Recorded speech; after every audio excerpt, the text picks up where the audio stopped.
Welcome everyone. Glad to see you on my channel. Today I will tell you about an unusual story, an amazing story about companionship and love. I wish you a pleasant audience. Darkness had always seemed to Angelica a living thing, and as long as she could remember, she knew that something lurked in it, waiting for the fateful moment, something that wanted to harm her. "You are quite big now," her mother said to her, putting her to bed for the night and carefully adjusting the blanket. "Don't you realize there's nothing there?" "It's all right here, silly," her mother said, tapping Angelica's forehead affectionately with her finger. "Come on, grow up soon and nothing to be afraid of."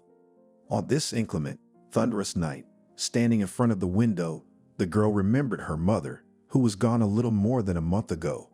The still young woman had faded away in a matter of weeks after doctors had told her she had cancer. How had they looked it up? Nobody knew. Just Angelica's mom thought that fatigue is from work, from household chores. And now her daughter is all alone.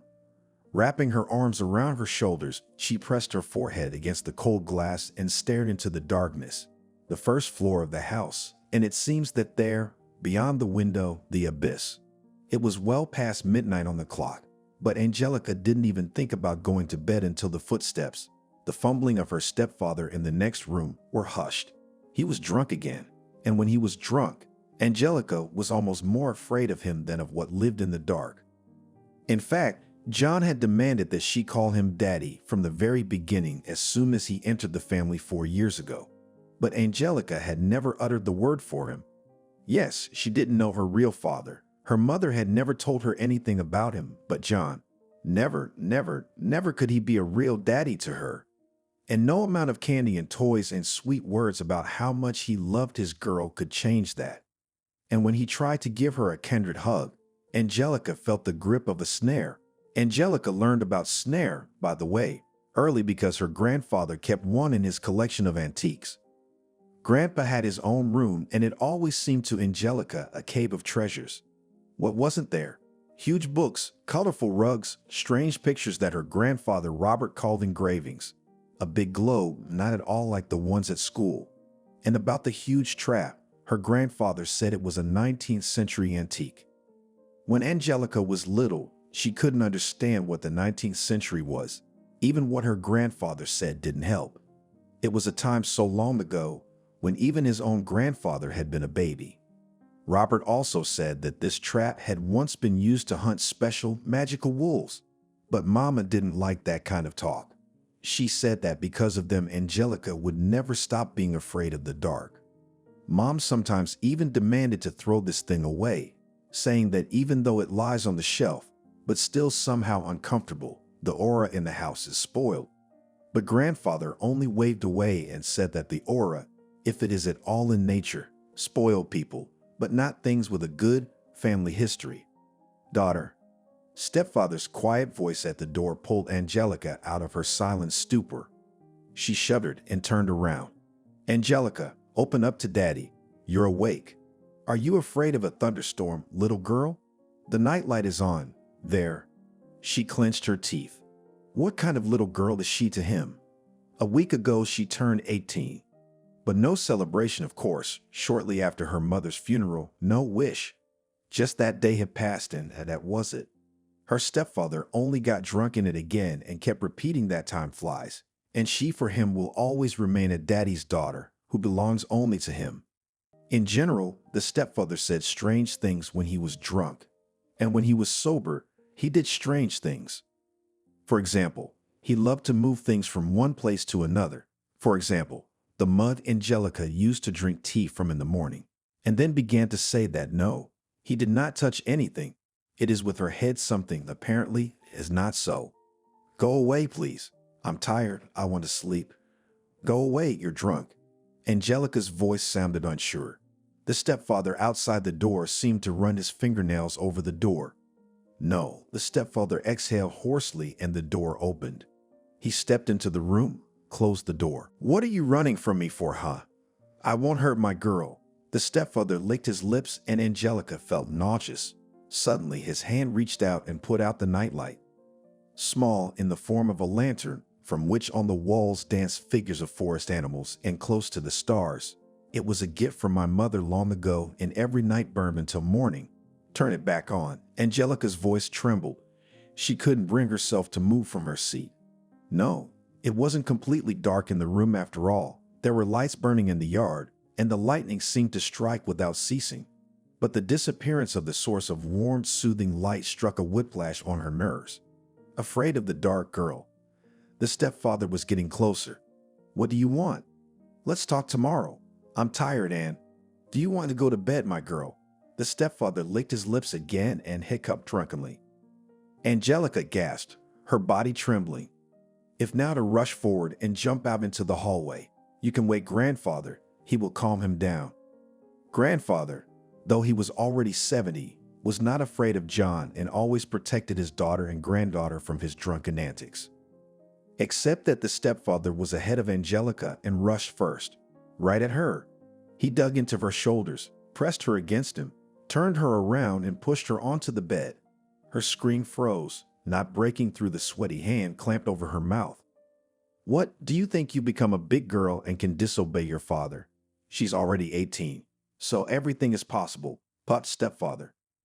Angelica desperately resisted, but the forces, trivial simply by the weight of her stepfather and her, were not equal. The belt buckle jingled. Tears in the girl's eyes clouded everything around. Nightmare, darkness, the worst fears that she hadn't allowed to fully materialize in her head until now had become reality. Angelica snapped out a low, pitiful moan. But the one who hovered over her, it did not stop, only seemed to inflame even more. A big one, so muttered the stepfather in a slurred tongue. You're already out with the boys, aren't you?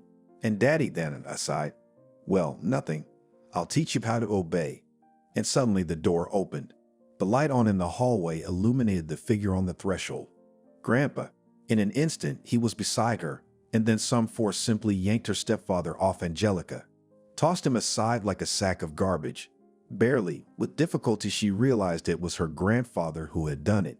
But he always seemed so weak, and here, sitting up on the bed and correcting, returning the pajama shirt torn by a ruthless hand to her bare shoulders, Angelica opened her eyes and watched as her stepfather, who had barely begun to rise, took flight again, now against the wall. Grandfather just stamped him, and then hit him in the face with a full swing.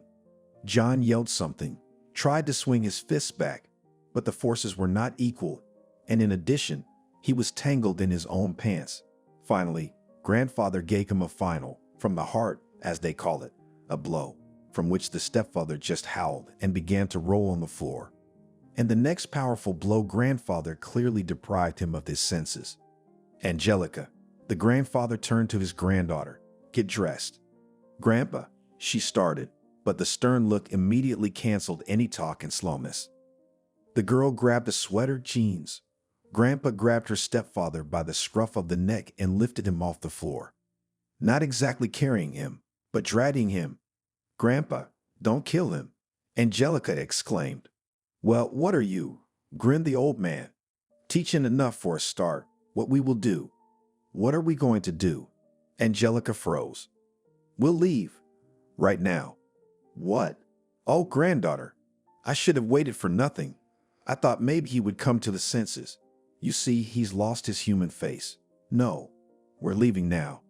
I've already decided where to. You obey your grandfather and pack your things. I'll call a cab and I'll lock him in the back room. He'll wake up in the morning, knock on the neighbor's balcony. He won't be lost. He'll live. Although, such a creature. With a hum, grandfather disappeared into the corridor. Angelica acted, feeling as if in a dream. Take out the bag. Leave what was at hand. Oh, how lucky that recently in the room put in order and at least did not have to look for long documents and all the necessary little things. The tears had not dried up yet, but the girl was laughing nervously. What's going on? 5 minutes ago, she was suffocating under the disgusting weight of someone else's body, and now she's packing. Where to? Why now? Anyway, she didn't want to stay in this house. Mommy, you're gone, the girl whispered and slammed the desk drawer shut, grabbing her mother's last but most precious box. It was an antique, carved thing, in which she kept memorable little things different, as she herself said.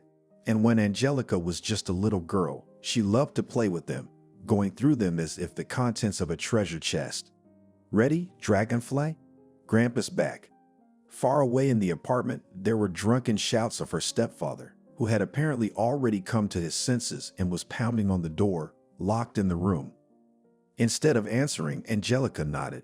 She went out into the corridor, then to the landing. Grandfather didn't lock the front door, just closed it. Now to the elevator and down. Why are we leaving? Where to? Angelica asked when they stopped at the elevator. Robert didn't answer right away. He opened his umbrella to hide himself and his granddaughter from the rain, then stretched out his hand and caught the cold stream of water in his hand and hummed, rubbing it between his fingers. He'd been thinking about it for a long time, about how it couldn't go on like this. Robert was silent when his daughter Celine decided to get back together with John. She decided, as she said herself, tired of being a woman alone. I brought up Angelica. She will be an adult soon. She will leave and what? I will be all alone then, she said indignantly and at the same time justifying herself. Yes, I made a mistake. I made a terrible mistake. My whole life was damaged. But what am I to do now? To be alone till death? Daddy, who needs me like this? There are so many young men, and here's a stranger's child, and even stranger, with strange things. No, John's not the best man in the world, but if he isn't, I'm afraid this is my last chance. Robert didn't argue. He kept the family together for so many years. I mean, he denied his daughter the right to a private life. Where with a kind word, and where with strictness, he had convinced her that Angelica's upbringing was her main task, her duty as a good mother. He thought, so really, it will be better. A small family lived, and as that, sometimes even like it seemed that they were happy. Angelica's mom was so young when her daughter was born, only 20 years old, and it was not a planned child. And the father of the daughter, it was possible to consider that there is no at all. That is, roughly speaking, biologically, of course, he existed. But in that murky, dirty, cruel story revealed enough burning truths that Selena refused any connection with this man. Only her father trusted the truth, and he, feeling immensely guilty for allowing what had happened, agreed with her. Although he sometimes realized that no, he could not have prevented it. To be more precise, he could have. If Selena had told him everything at once, instead of being alone with her misfortune. In general, the father-daughter bond could have broken, split like an iceberg under the impact of waves, but it was Angelica's appearance that became the saving glue for her. The baby gave them strength, gave their lives meaning. Angelica had been dusted off. No daycare why when there's a grandfather who, possessing a sharp, developed mind, taught the little girl to count and write, looked after her, and along the way before he retired and after, generously spent on her most of his salary. She was his historian and culturologist, specializing in folklore, not that great, but with what the accountant received Selena for the needs of the family was enough. Angelica grew up a quiet, domestic child. She went to school, but she did not make many new friends. In general, with her and in the yard drove few people. Not because of her odd fear of the dark and a sensitive attitude to the fact that sometimes count the surrounding objects were so noticeable, no, about it only the closest knew. Simply Angelica was very timid, shy, did not show initiative in games, but she studied well. She obeyed her mother, and Mom was quite happy with that. She only sometimes regretted that there is no in her daughter a bright palette of emotions, that fire that happens in other children. But then every time mentally said to herself that even be happy about it should be. Maybe the daughter of her mistakes will not repeat. I wish Angelica never had to go through what she went through in her time. Grandfather Robert also saw how his granddaughter was growing up, but it did not bother him in the least, because he noticed something else. Angelica was so sensible and intelligent beyond her years. So what if she doesn't run around the yard with the other kids, but as Peanuts cracking tasks from math and physics textbooks, eagerly argues with him, an old man about the deep meanings of the legends of Eastern Europe, and by heart can retell the most important dates in the history of Constantinople, not forgetting all the names of important persons of that time. Sometimes the granddaughter talked to her grandfather about the future, about what she wants to become, and every time she kept saying that she wants to be like him also, to study history, culture, folklore. Wouldn't you get bored? Robert asked with a sly squint. It's more work in the office. It's not an adventure with treasures, as in the movies. But it's interesting, answered Angelica invariably. And you can work very much alone. What are you? You do not like human society. Are you a bear, which and alone in the wilderness of the forest is good? Once asked his granddaughter grandfather. And if I am a bear? Replied Angelica. He is big. No one will hurt him. No, grandfather. I love people. It's just, I think I'm something else. You're the only one, Robert grinned, and the best granddaughter I've ever had. And that, believe me, is even more important than science. And even if you become a fool and forget your alphabet and your name, I will always and always love you. Much later, looking back, Robert thought that he would not have allowed that Selena got together with John. But as if an evil fate, then Robert spent almost 2 months in the hospital, first finding himself there with pneumonia, and then, on the eve of discharge, had a heart attack. And when he returned to the apartment, it turned out that Selena not only brought a man, but also had time to sign with him. And she was determined that this was her last chance at womanhood, and she demanded that John be registered in the apartment. She said that if she didn't, she'd leave. She'd pack up her things and her daughter, and she and her husband would leave.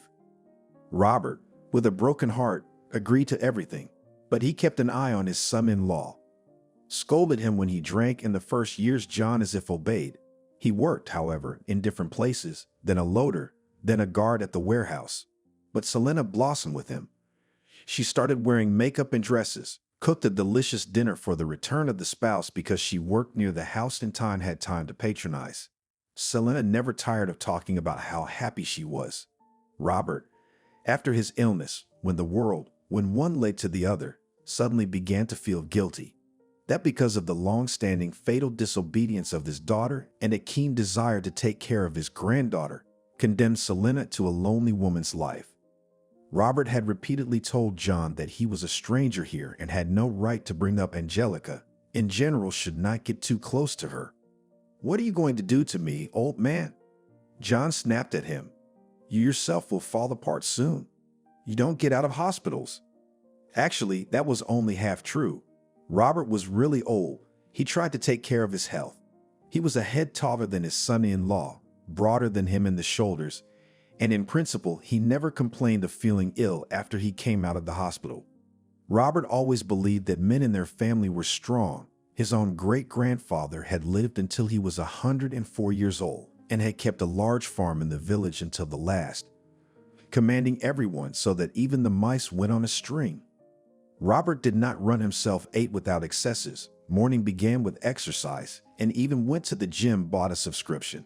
Which, by the way, very funny, Selena. If you want your father to be an old man, then I'm sorry, my daughter, there will be no such thing. Yes, he's sick, like all people. But is that a reason to suddenly abandon yourself? Time passed, and one day Robert realized no. John was looking at Angelica for a reason. The bastard suddenly began to throw phrases that here she will be 18, will be a bride, will be a girl in the very juice, and it must, therefore, from the grooms to protect. Robert could not listen to how Selena takes these speeches as a joke, even happy that stepfather, you see, ready in advance to protect the honor of stepdaughter. When it became clear that Selena is sick, Robert suggested let's sell the apartment, start treatment. He also offered to sell his house in the village, but she was against it. No, I can't do that to Angelica. This is her future. She needs a good place to live. And me, I guess it's my time. I guess it's for the way I used to be. Robert felt like hitting her for the only time in his life, just to slap her so she'd come to her senses and stop talking nonsense, because he'd long ago decided for himself that what had happened wasn't Selena's fault. She was just too young. She didn't go to anyone for help. They could have just left, fled to the city, and then, after his daughter's death, the only reason Robert didn't collapse into the black abyss of despair was because he knew Angelica needed his help. He realized that with John further to live under the same roof they cannot. He was not ashamed to drink at home, and on all attempts to talk shouted that he was in grief and in general he was registered here. Robert decided to do otherwise, to move out, taking Angelica with him of course, and then already sell the apartment. Slowly began to learn everything, and the place where to leave, prepared. But here's how it all turned out, that I had to hurry. And now when they were standing at the entrance, all these events and decisions of the past flashed before their eyes. Grandpa, where are we going? Maybe we should go back in. Okay, Dragonfly, listen to me. Robert turned to his granddaughter and put his hand on her shoulder. I thought I'd tell you everything later, well, as it is now. We can no longer live with this man. You yourself, a big girl, should realize what he's like. I'm an old man, of course, but I'll take care of you. There's a place where we can stay while we decide everything. We'll leave town. Grandpa, what about it? I have to prepare to enter next year. What about me? There's a library in town. Angelica did not realize that her thoughts were occupied with such trivial matters of the future, but they rose up in her mind like a barrier protecting her from the aftertaste of the attack. You will, Robert answered. The time is September. You'll have plenty of time to get ready for admission. I'm sorry, Dragonfly, he added more quietly. I should have taken you away earlier. The old fool. I kept thinking that I had to finish this and that. To hell with everything, just to keep you safe. It's not your fault, Grandpa. Angelica's voice trembled. Why did Mom bring him? He's. Your mom just loved and did not listen to her mind. It happens in life. Well, granddaughter, do not cry. I want to go back and unscrew his head. Angelica sobbed and hugged her grandfather. Don't. Let's really just go away, even to the end of the world. And where are we going? To your friends? No, Dragonfly. We'll go to my small homeland, to the village of Boors. Boo, that's all the girl could say. She would have been less surprised if her grandfather had said that they were going, say, to Paris. Angelica knew that this village was somewhere far away, but she had never been there. Her grandfather had once told her, when she was still a little girl, about those places, about how free and beautiful it was there. But then Mom heard it and yelled at Grandpa. She said she shouldn't tell her daughter about it. She'd had enough of that damn place. But it was such vague, ancient memories, and Angelica did not ask anything about it now. The abominable attack of her stepfather had put the girl into some sort of trance. She was now ready for anything, just to be away from here. Finally, a cab pulled up. The driver, a chatty and smiling guy who introduced himself as Vasily, loaded the passengers' things and under the story about what an unusual shift he had today, took them to the station. And the owner of the pug said to me, "Don't worry, we are calm today. What does he do when he's not calm?" I do not envy her husband. Gibbered the guy, carefully taking a place in the parking lot. That's it, here we are. What time is the train there? We'll make it, answered Robert, counting out the bills with a bounty for the trip and for tea. Grandpa, have you bought tickets already? Angelica was surprised. No, but the nearest one is leaving. Robert glanced at his wristwatch. In 3 hours, if there are no tickets for it, then we'll go next. Grandpa, will he be looking for us? Who knows? But don't be afraid, smiled the old man. I won't let him hurt you. Now let's get to the Boors, rest, and slowly get on with our lives. Look, Dragonfly, there's a 24-hour buffet. What do you say about the pies? Unhealthy, fried, but tasty. I will, smiled Angelica. Luckily, the train tickets were available. Robert paid for a whole compartment at once so that not a single living soul would not interfere with the journey. Unfortunately, we don't have grilled chicken and boiled eggs, but there is a restaurant car, so we won't starve. Give me that bag, granddaughter. Careful, put it here. Something jingled in the bag. Robert carefully placed it. Angelica frowned. It felt like a box. Grandfather, is there a trap in there? Robert nodded. Grandpa, you told Mom you were going to throw it out. Yeah, that came out badly, but that memory is mine. That trap? What's that? Oh, Dragonfly? I'll tell you later, but for now, he doesn't ask for food and drink, and he won't jump out from under the shelf, won't bite, right? So forget him for now, forget him. Let's better make the bed and you go to sleep, or look, quite sleepy eyes. Angelica agreed. Now, under the measured clatter of wheels, when with every moment the train carried away farther and farther, she suddenly felt so tired. Still, however, wanted to wash to wipe with a washcloth all traces of touching stepfather, but now it was impossible and therefore could wait. Early in the morning, when the dawn was already dawning, grandfather woke Angelica to admire the view outside the window. It was really a breathtaking sight. The train was rushing past the river, on a vast meadow in front of which cows were grazing. Summer was running, flying to the end, and the cattle were walking on the last succulent grasses. A little later, they took tea and breakfast was served by the conductor, and Angelica plunged into what she loved more than anything else in the world, grandfather's story. He told her what they would soon pass by, and then the view of a half station or some village acquired a special, deep, and fascinating meaning. "What are we going to do there, grandfather?" "To live, granddaughter. We spent too long in the city, and you've never seen anything but it in your life.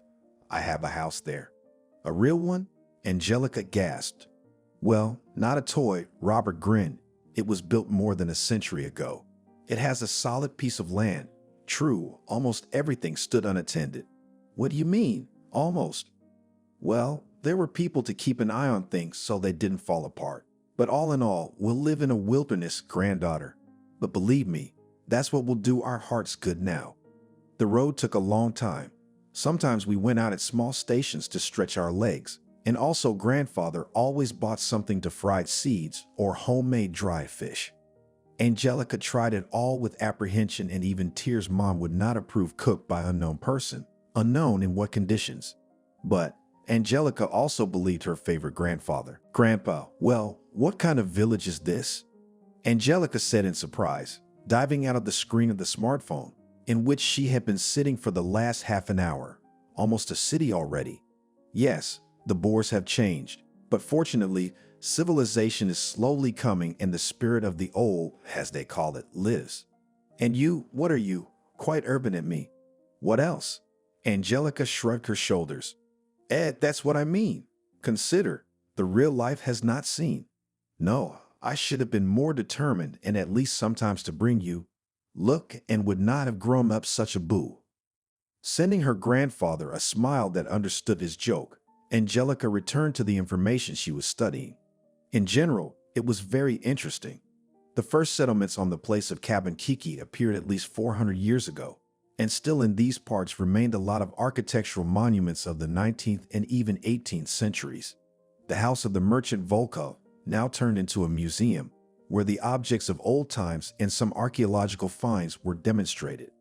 Not far from the village, the reserved territories began, and probably, as it was said in one of the articles, it was the proximity of truly untouched nature that explained the fact that the forests were not reserved, but the most ordinary, almost adjacent to the Kiki, were so unmodern.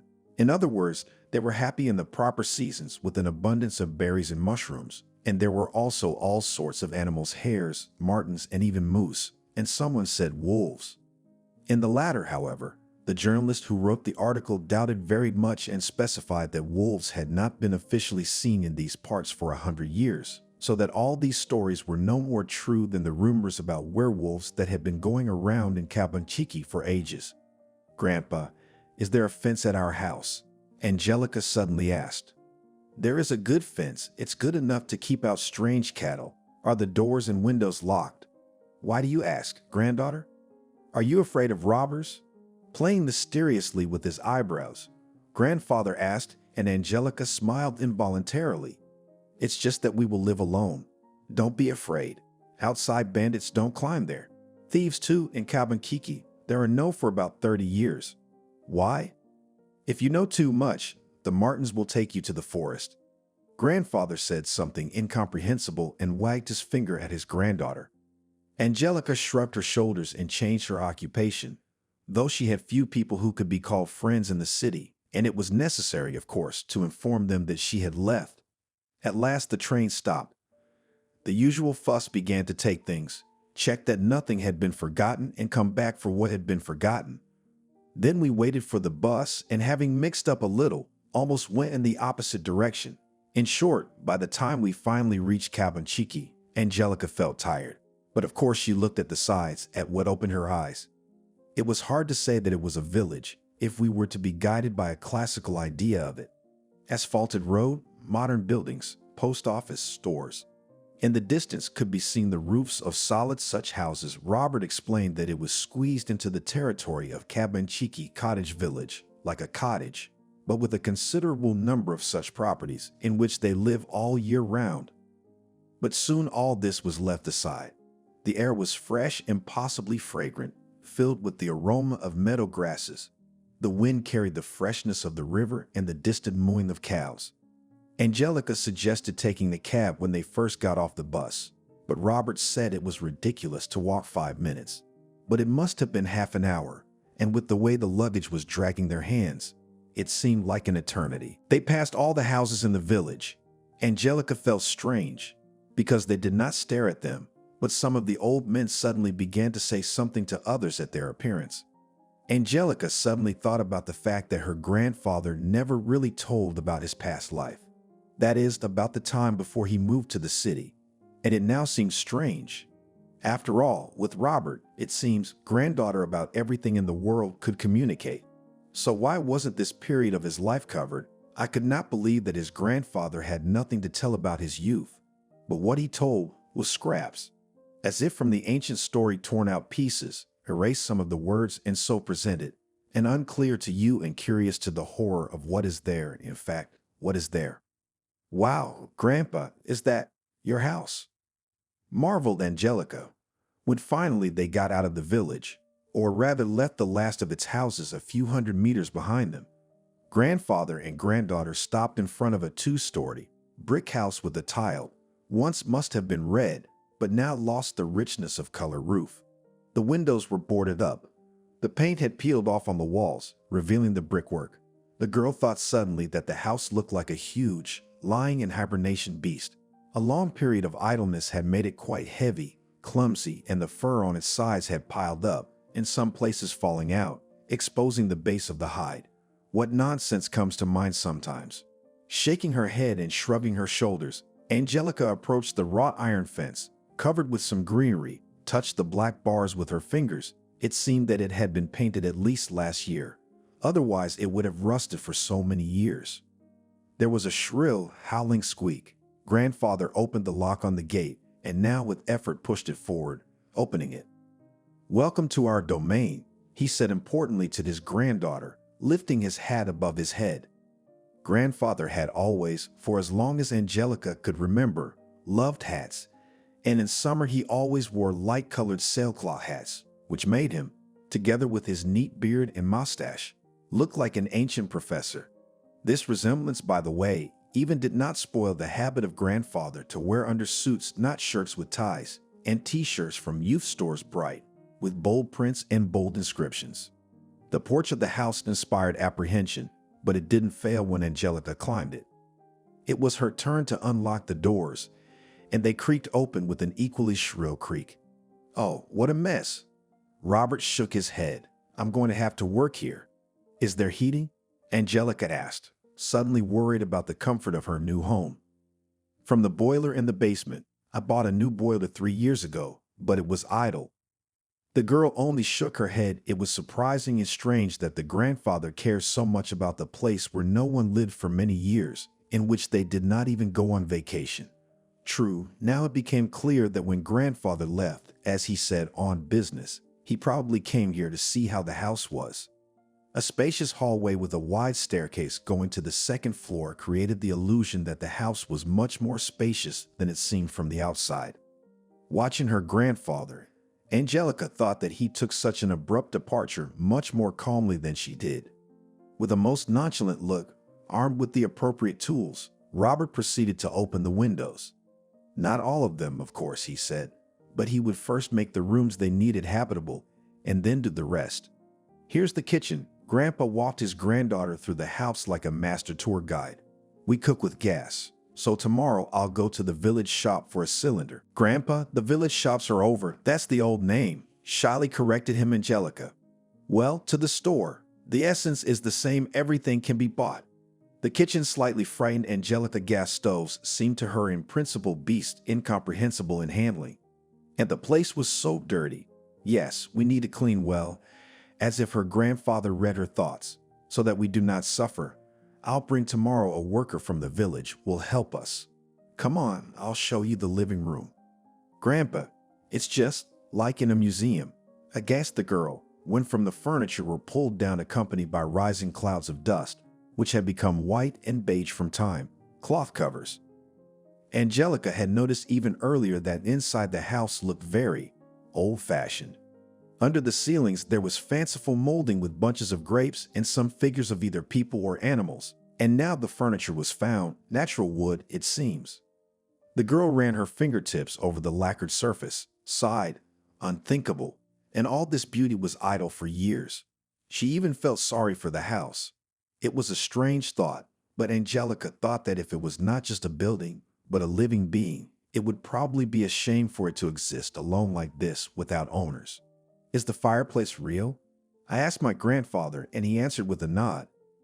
Then we went to the second floor, where according to Robert there were living rooms, and a couple of guest rooms, and also a study. Well, let's take these, the old man decided, showing his granddaughter the two rooms next to each other. And although he said nothing, it seemed to her that her room had once belonged to a woman. It was indicated by the look of the bed. Its four posts were covered with carvings with floral ornaments, and there was a table with a triple mirror against the wall. The girl wrinkled her nose at the wallpaper, which must have come from the 50s, but in this room on the wall by the bed, it was literally falling off, and it was clumping up alarmingly. But since she was going to live here now, or rather live here for a while, she had to put up with everything. And to get used to it, Angelica decided to put some of her things in the room as soon as possible. Her mother's jewelry box on the table with mirrors, her favorite nightlight on the bedside table. The girl froze. Then she rummaged through her bag once more. The nightlight was gone. No, it was not lost. She left it in the room of the city apartment. Forgot. Oh, dragonfly. Like a little girl, honestly. Sighed grandfather when Angelica shared her sadness with him. But it's not good to sleep with the light. Grandfather, please don't start, Angelica said, almost crying. She herself realized how stupid it is, 18 years old already and afraid of the dark, but she couldn't help herself. I'm not swearing. Robert waved his hands. It's nothing like that. Before, in the old days, even adults were afraid of the dark. It was normal, especially in villages like this one. He added more quietly, and then hugged his granddaughter. Well, keep the phone on at night. Put it on the nightstand. I'll look in the village shop tomorrow. Maybe they have lamps, or you could light a candle. No. Angelica calmed down and even smiled. I don't want a candle. What if there's a fire? And in the old days, how did they live with them, eh? And nothing did not burn everything and everywhere. So then, probably skillfully. That's right, Robert nodded. In the old days, we lived without the internet, but in many ways we were smart, and in some ways we understood more than we do today. Well, now that we've looked around, granddaughter, let's walk back to the village and get something for dinner. I'd order sushi too. Grandpa added in a hooligan tone. But I'm afraid the delivery zone doesn't extend to the Boors. You should get some rest, Grandpa. Angelica hated to be weak. After all, she's so young and Grandpa's old. Why don't I go? You just write down what to buy. Okay, you agree? Before going to the store, still found out that the water supply in the house again has heating from the boiler, and in principle the quality of water is not frightening. So Angelica went shopping almost in a good mood. It was nice and strange at the same time to walk along the empty road, listening to the silence. No, of course, the silence was not absolute, but against the background of the city noise seemed just fantastic.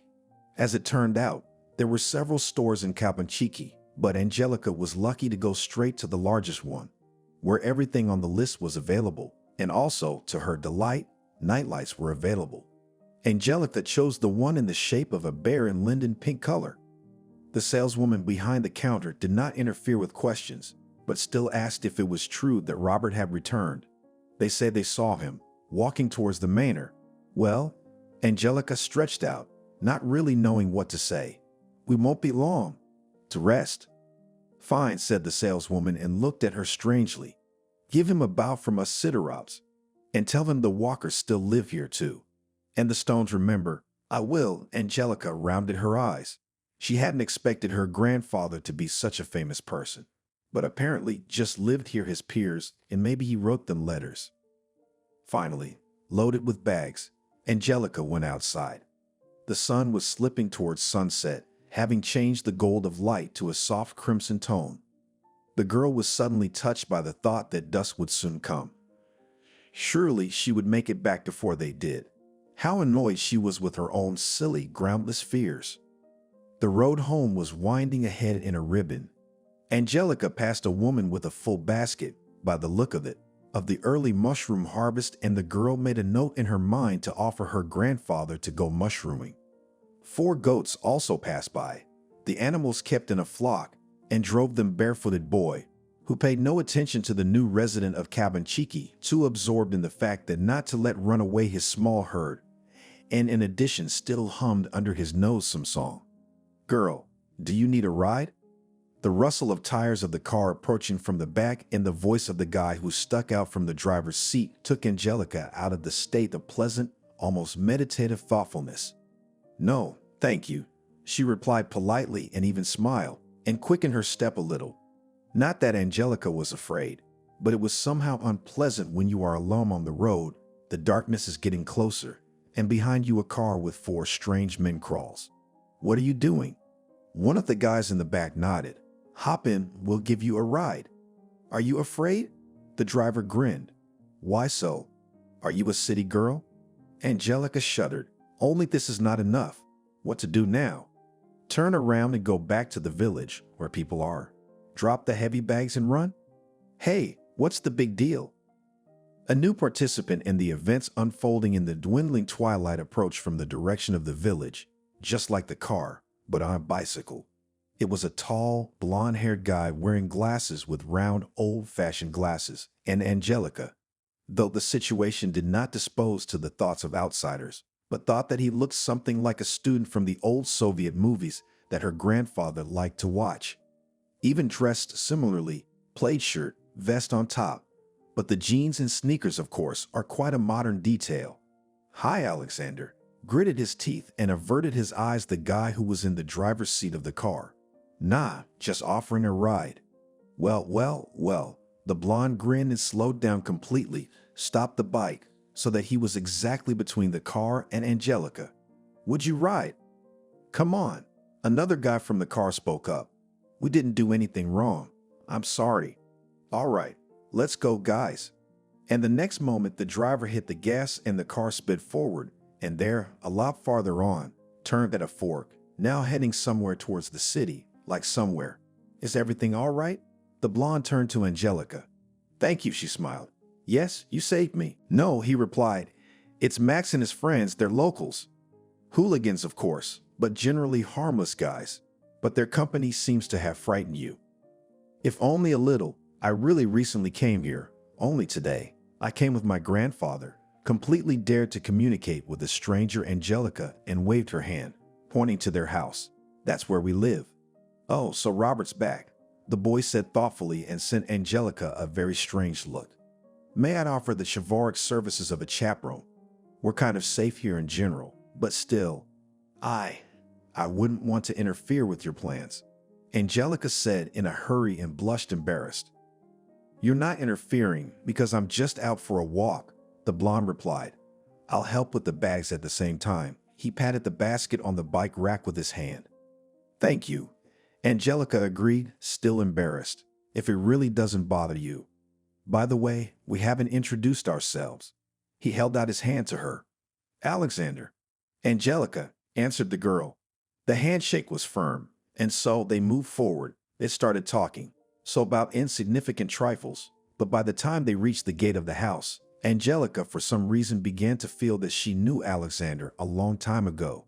She opened the gate, expecting him to drive forward, but the guy stopped in front of them, unloaded the bags, returning them to the owner. "Maybe," Angelica swallowed nervously. "Would you come in to see us? You know, to say hello to Grandpa and have a cup of tea." "Thanks, but no. I have to go," answered the guy and looked very strange again. "Well, okay," shrugged Angelica. "Bye then. See you later." The guy replied and turned his bike around and rode back. Angelica decided not to tell her grandfather anything, because in fact, nothing particularly important or interesting had happened. They hastily prepared dinner sandwiches, drank tea with cookies, and went to bed. Angelica slept unexpectedly well at the new place.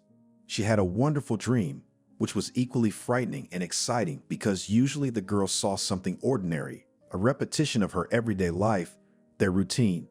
But here she was in the village, or rather in the yard of their house. Late autumn was raining on the trees left rare, brown, and dried, disturbing rustling leaves. Angelica stood in the yard, dressed only in a light dress, more suitable for the warm days of the passing summer. She stood and was afraid to turn to the house, because she knew inside none of the rooms no lights were on and something was watching her from the windows. Something big and evil. And then behind the gate, which opened by itself, as if under the hand of a ghost, there was a big dog. Black with silver fur, it grinned suddenly, and Angelica realized it was not just a dog. There was something of a wolf in it. The beast was formidable, but the girl knew for sure he would not offend. And then what was in the house? A dirty fog crept onto the porch, and the sky darkened sharply, twitched with storm clouds, and the air smelled her proximity. But the wind also dryly drove the leaves, did not spill a drop. Angelica took a step forward, another, snapped at a run in terror, realizing that what is in the house is already reaching for her, is about to grab. She fell, pain hit her knees. She stretched her hands forward in despair, and her fingers sank into the thick, warm fur, and her gaze met the yellow eyes of the dog, in the depths of which smoldered red coals. The beast radiated strength, aggression, and hunger, but it did not want to hurt her. Angelica somehow knew that he wanted to save her, except he couldn't. Please, it was the kind of dream where you scream, tearing your voice, but barely a whisper comes out. Let me in, the wolf answered, his voice somehow sounding like the roar of a beast, and a young man on a bicycle at the same time, rang out right at the girl's head. I can't, said the wolf. First you have to invite me in. Angelica had already opened her mouth to say the cherished words, but then the fog caught up with her. It touched her ankles and yanked her back, and her stepfather's nasty voice sounded behind her. There you are, my girl. Angelica woke up, jumping up in bed and gasping for breath. Outside the window was a clear, golden dawn. The house became noticeably cooler. Probably it was worth adding heating. Pulling her knees to herself and wrapping her arms around them, the girl squeezed her eyes shut and shook her head, as if finally shaking off the dream. What a dream! In the morning, grandfather announced that he was going shopping, and also for an assistant. No need, Angelica said. I can do it myself. You think, Dragonfly?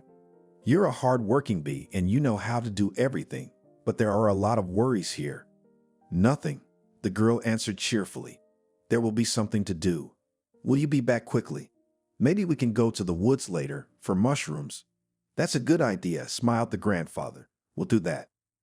By the time he returned, Angelica, of course, had not managed to do everything, but still the most necessary rooms were cleaner. We went to the forest. It was fun, especially when the grandfather began to strictly correct his granddaughter's clothes, as it should be, to ensure that no gnats or ticks did not bite. Angelica had a very vague idea of the mushroom variety in the wilderness, and so grandfather's detailed story about what you can eat here and what not, accompanied by all sorts of simply curious facts, came just right. Grandpa also told a little about the locals, and Angelica decided to open up about what happened yesterday. I don't know Alexander at all. Robert shook his head. But I think we should invite him to tea, if only as a courtesy. Tell him if you see me insisting. We walked in the forest until late afternoon, and there we had another snack of sandwiches and coffee from a thermos. They unanimously decided to have dinner with mushrooms and fried them with potatoes. Angelica's grandfather didn't let her do it. He said that there are dishes that he, doesn't trust anyone. At dinner, we did not utter a word too tasty. Everything was too delicious, impossible to distract. But then, when grandfather, again without any help, brewed a fragrant tea, it was time to talk. Robert told his granddaughter that they had come, of course, to rest. But it was also time to seriously deal with his life. I think it's time for you to learn something about our family and why your mother has been alone for so long. Perhaps I should have told you about it sooner, but I once made a vow to Celine not to tell you anything, but I think that was a mistake. I'll be honest, granddaughter, I feel like I'm betraying my daughter's memory, but I can't keep quiet. There are things you can let go of, but you must know, and we'll start from afar. It turned out that the ancestors of Angelica's family on her mother's side were scientists, at least in 4 generations, and all of them attracted not exact sciences, but history, literature, folklore. Therefore, in many ways they were happy to take in the family of Angelica's grandfather, because he did the same thing. Angelica's great-grandmother on her mother's side was, as it became fashionable to say in the modern world, psychic, and it brought her fame, but not particularly good. But personal happiness was not. In the end, this intelligent and talented woman, as Robert said, went crazy. Your mother was under the impression that this was not the first woman in your family named Gu, shall we say, had peculiarities of consciousness. Your aunt. Well, what's an aunt? My grandmother's next of kin, let's call her that, was sleepwalking. My wife, that is, your grandmother, she was afraid of water since childhood, and you know what fortune tellers told her? That she had drowned in a previous life, and she so believed that. So sorry for the details, but even the bath refused to take, and our vacation, if we went to the sea, turned into an unbelievable thing. She wouldn't even wet her feet. Grandfather, cautiously, fearfully even asked Angelica, "Do you think I'm afraid of the dark because I'm going crazy?" "No, well, what do you mean?" The old man was indignant. "It's just that you're an impressionable person, but I'm afraid some inclinations in women of our kind still have. Only, Angelica, here, I beg you, do not think that you go crazy. Rather, I repeat, you are extremely impressionable nature, and you in life contraindicated strong emotional shocks. And also, by the way, if you believe what went among the women of our family, you may have the gift of a psychic, a seer. I wouldn't want that." Angelica shrugged shakily, though the room was very warm. "What happened to Mom?" "And with her, dear, what happened is this, and again I'm sorry that you have to learn all this. Your mom fell in love with a man when she graduated. It was clearly a hopeless case, but she decided that he was a man destined by fate. I was ill with something like asthma at that time, and since I had the opportunity, I decided to move to the countryside to improve my health. At the same time, I began to teach the locals here. That is, there was a school here, everything. But I gave lessons, was, let's say, a tutor in history. I liked to collect local folklore. I'd even thought at one time to find treasure, according to legends, buried here somewhere. And you can imagine, we found it, a pot with ancient coins. As I remember now, the reward was divided among everyone honestly. Oh, we had a week's walk then. Anyway, we came here. Selena was very sad that she left her beloved. But here's how it turned out. He was married and his wife was pregnant. So Selena decided to do the old-fashioned love spell, and she chose Alevtina as her assistant. We had such an old woman here, a mean one. She persuaded Selena to go to the forest at night, to the swamp, and there to do something dark.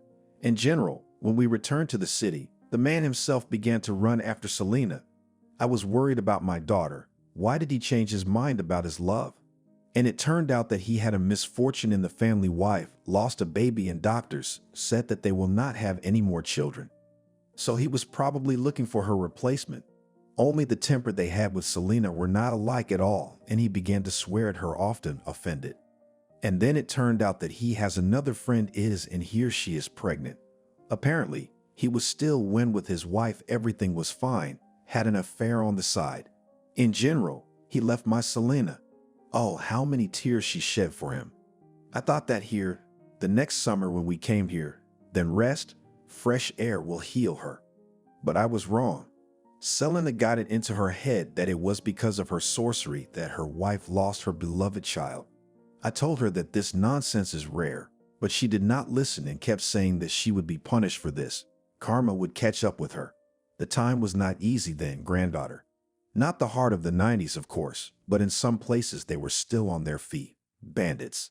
Anyway, cottages were already being built in Kabankiki.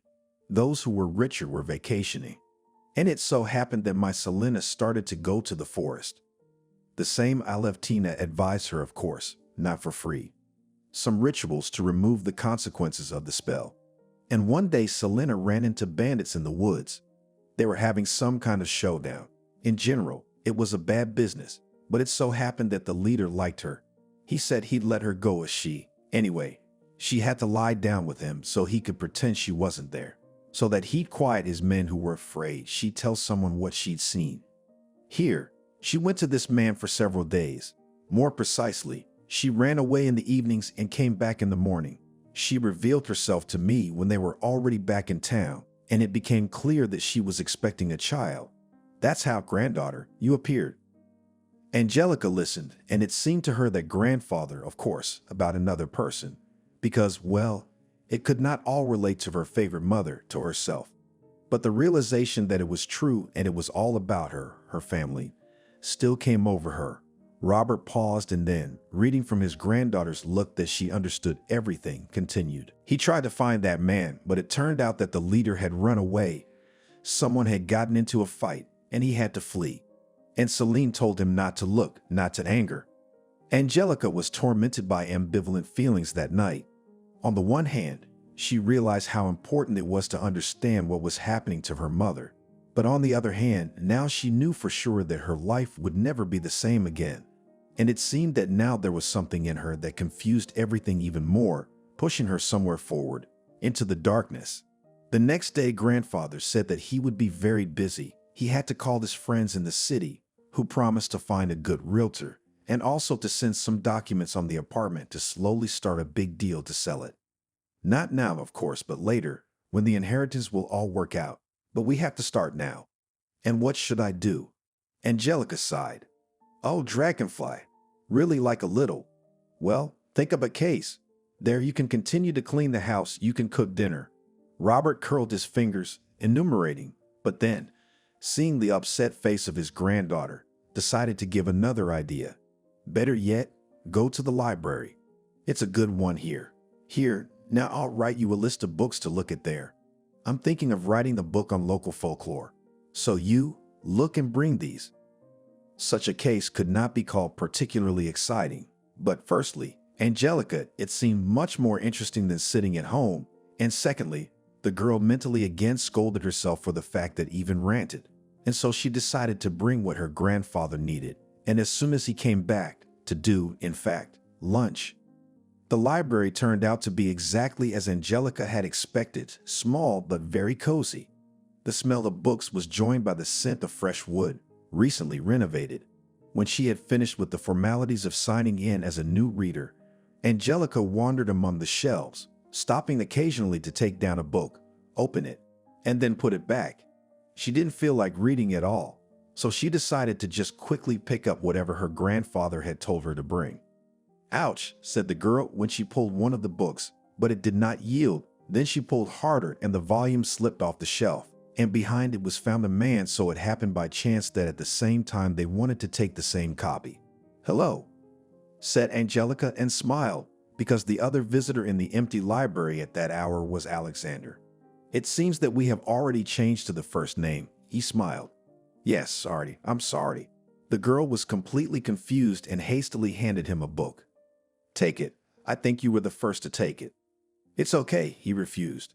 I was just looking for something to read on local legends, and you seem to be collecting a list, he nodded, his eyes pointing at the sheet clutched in Angelica's hand. My grandfather sent me. And what do you need it for? For myself, for the book. Are you a historian too? Angelica was surprised. No, I'm a writer, and I'm working on something. I decided not to waste time while I'm resting here. Maybe. Can you recommend some literature? I'm looking for a werewolf book. That's for Grandpa. Angelica answered immediately. I don't read that kind of stuff. I don't like horror stories. Oh, you're missing a lot. Alexander winked. It is natural in human nature to strive for safe fear, and that's what we experience when we read appropriate literature or watch movies. No, confidently continued to refuse Angelica. I somehow and in life, she awkwardly coughed. By the way, and maybe, really, on Tito has come over. Maybe, the guy seemed to answer simply, but there was something infinitely stubborn in his voice, as if he was never going to come to visit. But he did come. That same day, he showed up at 7 o'clock in the evening with a bouquet of flowers and a cake. Oh, this is unnecessary, Angelica said embarrassedly, taking the bouquet. Oh, what do you think? Alexander jokingly replied, going into the house. I brought the cake just in case. What if you are a terrible cook? Winked at the girl. Angelica almost choked with indignation, but then, appreciating the impertinent joke, grinned. I do serve a birch bark pie to harmful guests, but such pretty blondes can count on something better. Grandpa greeted the guests friendly, but without any jokes. They sat down to drink tea and the conversation began.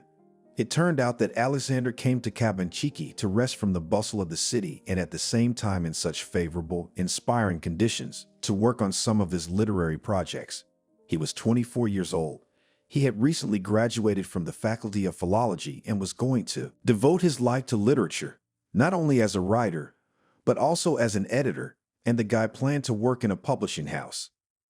Alexander generously told about himself, except for his family.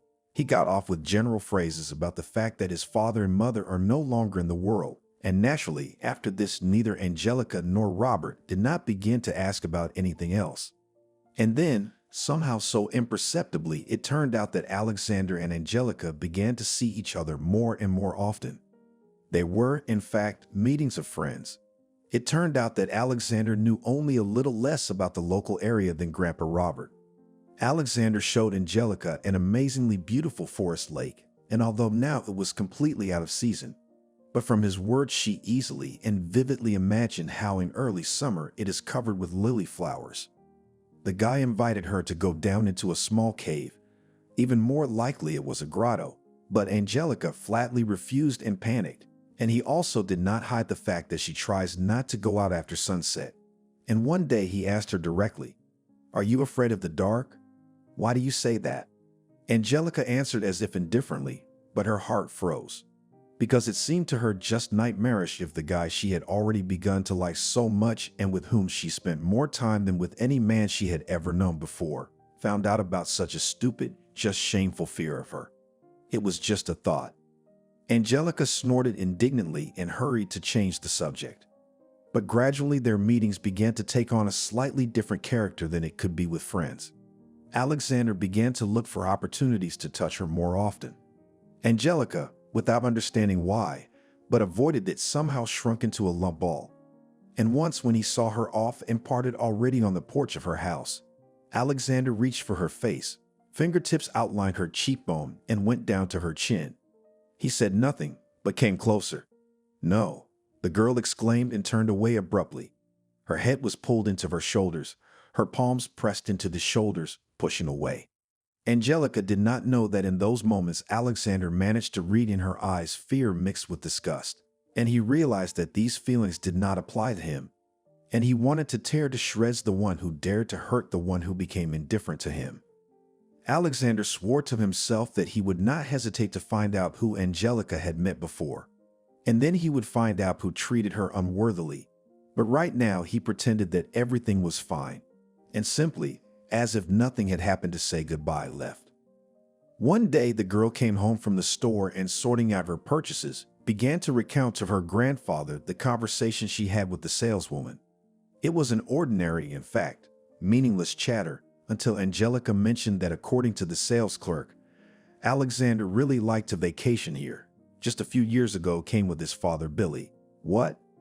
Grandpa asked the question so sharply and in such a tone that Angelica jumped and almost dropped the carton of eggs, which she was going to put in the refrigerator. "Well, I told you that Alexander is here with his father." "Say his last name again," you said. "Billy." "Yes," nodded the girl, not understanding at all what the matter was. "You mustn't see him again," Robert said and sat down on a chair, putting his hand to his chest. He was having trouble breathing. "Oh, that's it, the creature." "Grandfather." Angelica was frightened on several occasions at once, both that her grandfather was ill and that he had reacted in such a way to the mere mention of Father Alexander's name. "Are you sick, doctor?" "No, granddaughter." The old man wrinkled his nose. "Everything is fine. No need for a doctor. I'm not quite decrepit yet. And as for that, young man, you mustn't see him again, do you hear?" "But," Angelique blinked a lot. "Why?" Robert looked at his granddaughter carefully. He shook his head. "Sweetheart, just trust me. It's better this way." "But we have," began Angelica suddenly. "We are with him. He called me. On a date." "What?" Grandpa started to get up, but then he sat back down. "That's it. No, it's impossible. But why? Did he do something wrong? Why are you forbidding me like a little girl? I'm an adult and I can do what I want. No, as long as I'm alive, you can't see him. Barry's son can't be a good man. So this is about his father. Angelica finally figured it out. Did you two know each other? Robert got up at last. He came closer and put his trembling hands on Angelica's shoulders. Yes, granddaughter, Billy. That was the name of the man who... That's your father. Billy is the thug who crippled your mom's life. Alexander is his son, which means he's your brother. Angelique felt like the air in the room had run out. It had just been there and then it was gone. Instead of it spilled flames. And it now hit her chest with a heavy wave, making her gasp, look around panic-stricken. The girl waited in panic when she would lose consciousness, fall awkwardly on the floor. Yes, she would fall and hit, but for some reason it was not happening. What was said simply could not be reality, no. That her Alexander, that man who could so easily make her laugh, whose innocent touch awakened a storm of feelings. He turned out to be her brother? That's impossible. It's wrong. It shouldn't have happened like this. The evening and night, in which Angelica barely closed her eyes on the verge of dawn, seemed to her an agonizing eternity. Again and again she asked her grandfather how could it be? Could it be a different Billy? But he answered that no, it was. After all, this man, who was mentioned in the store conversation, many people remembered here until now, he heard the whole neighborhood in fear. Angelica did not know what to think. She suddenly remembered how Alexander had scared those guys in the car away from her. They so backed off. Can it be that appearance and impressions all turned out to be deceptive? That his father raised Alexander to be a copy of himself, and he's just as much of a monster? And also Angelica could not understand. Did Alexander himself know about it? Did Alexander know that his father was a bandit? And although her grandfather ordered and practically begged her not to see him anymore, Angelica decided to do her own thing.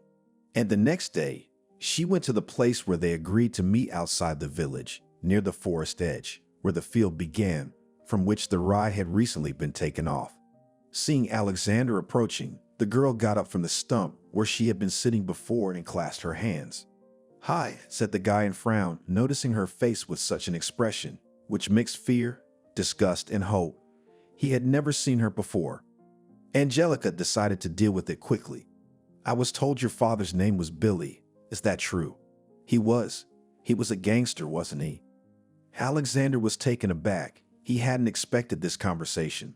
Or rather, he hadn't expected it to happen so soon and in such an uncomfortable way when he wasn't the one setting the tone. Yes, Billy was doing business, not quite legally. He'd been punished for it, and then went back to business without a mistake. Mistakes. Angelica gasped and took a step back. "So you called the dirt and blood on his hands mistakes?" "Angelica, calm down. I didn't put it that way. I only meant to say that at the end at the end. I'm more interested in how it all started. Your father," the girl sobbed. My mom." Alexander closed his eyes for a moment and then, opening them, looked, as it seemed to Angelica, into her heart. "I know. Angelica, listen, I have so much to tell you. There's a lot you don't know. And I." "So you do know?" She exhaled. "Do you know that you are my brother?"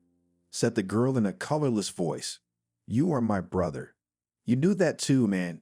You asked me out. You almost kissed me then. How could you? How could you?" Angelica felt nauseous. A suffocating, viscous lump of it seemed to flood her entire being. And it was a feeling she knew well. She had experienced it when her stepfather had attacked her.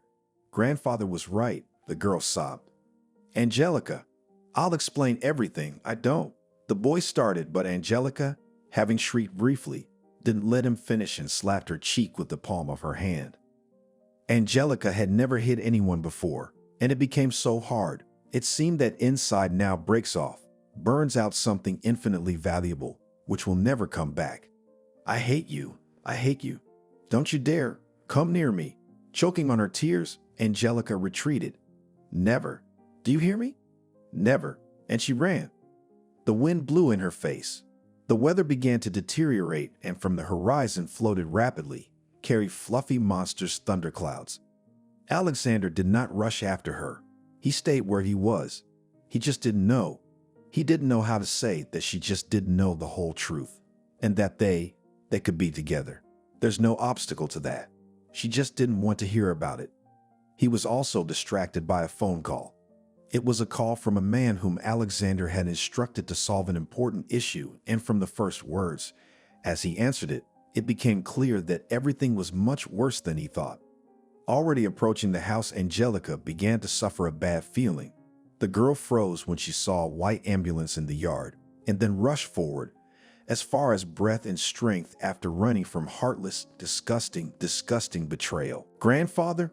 Grandpa!" screamed the girl, rushing toward the stretcher that was being loaded into the car. "What happened?"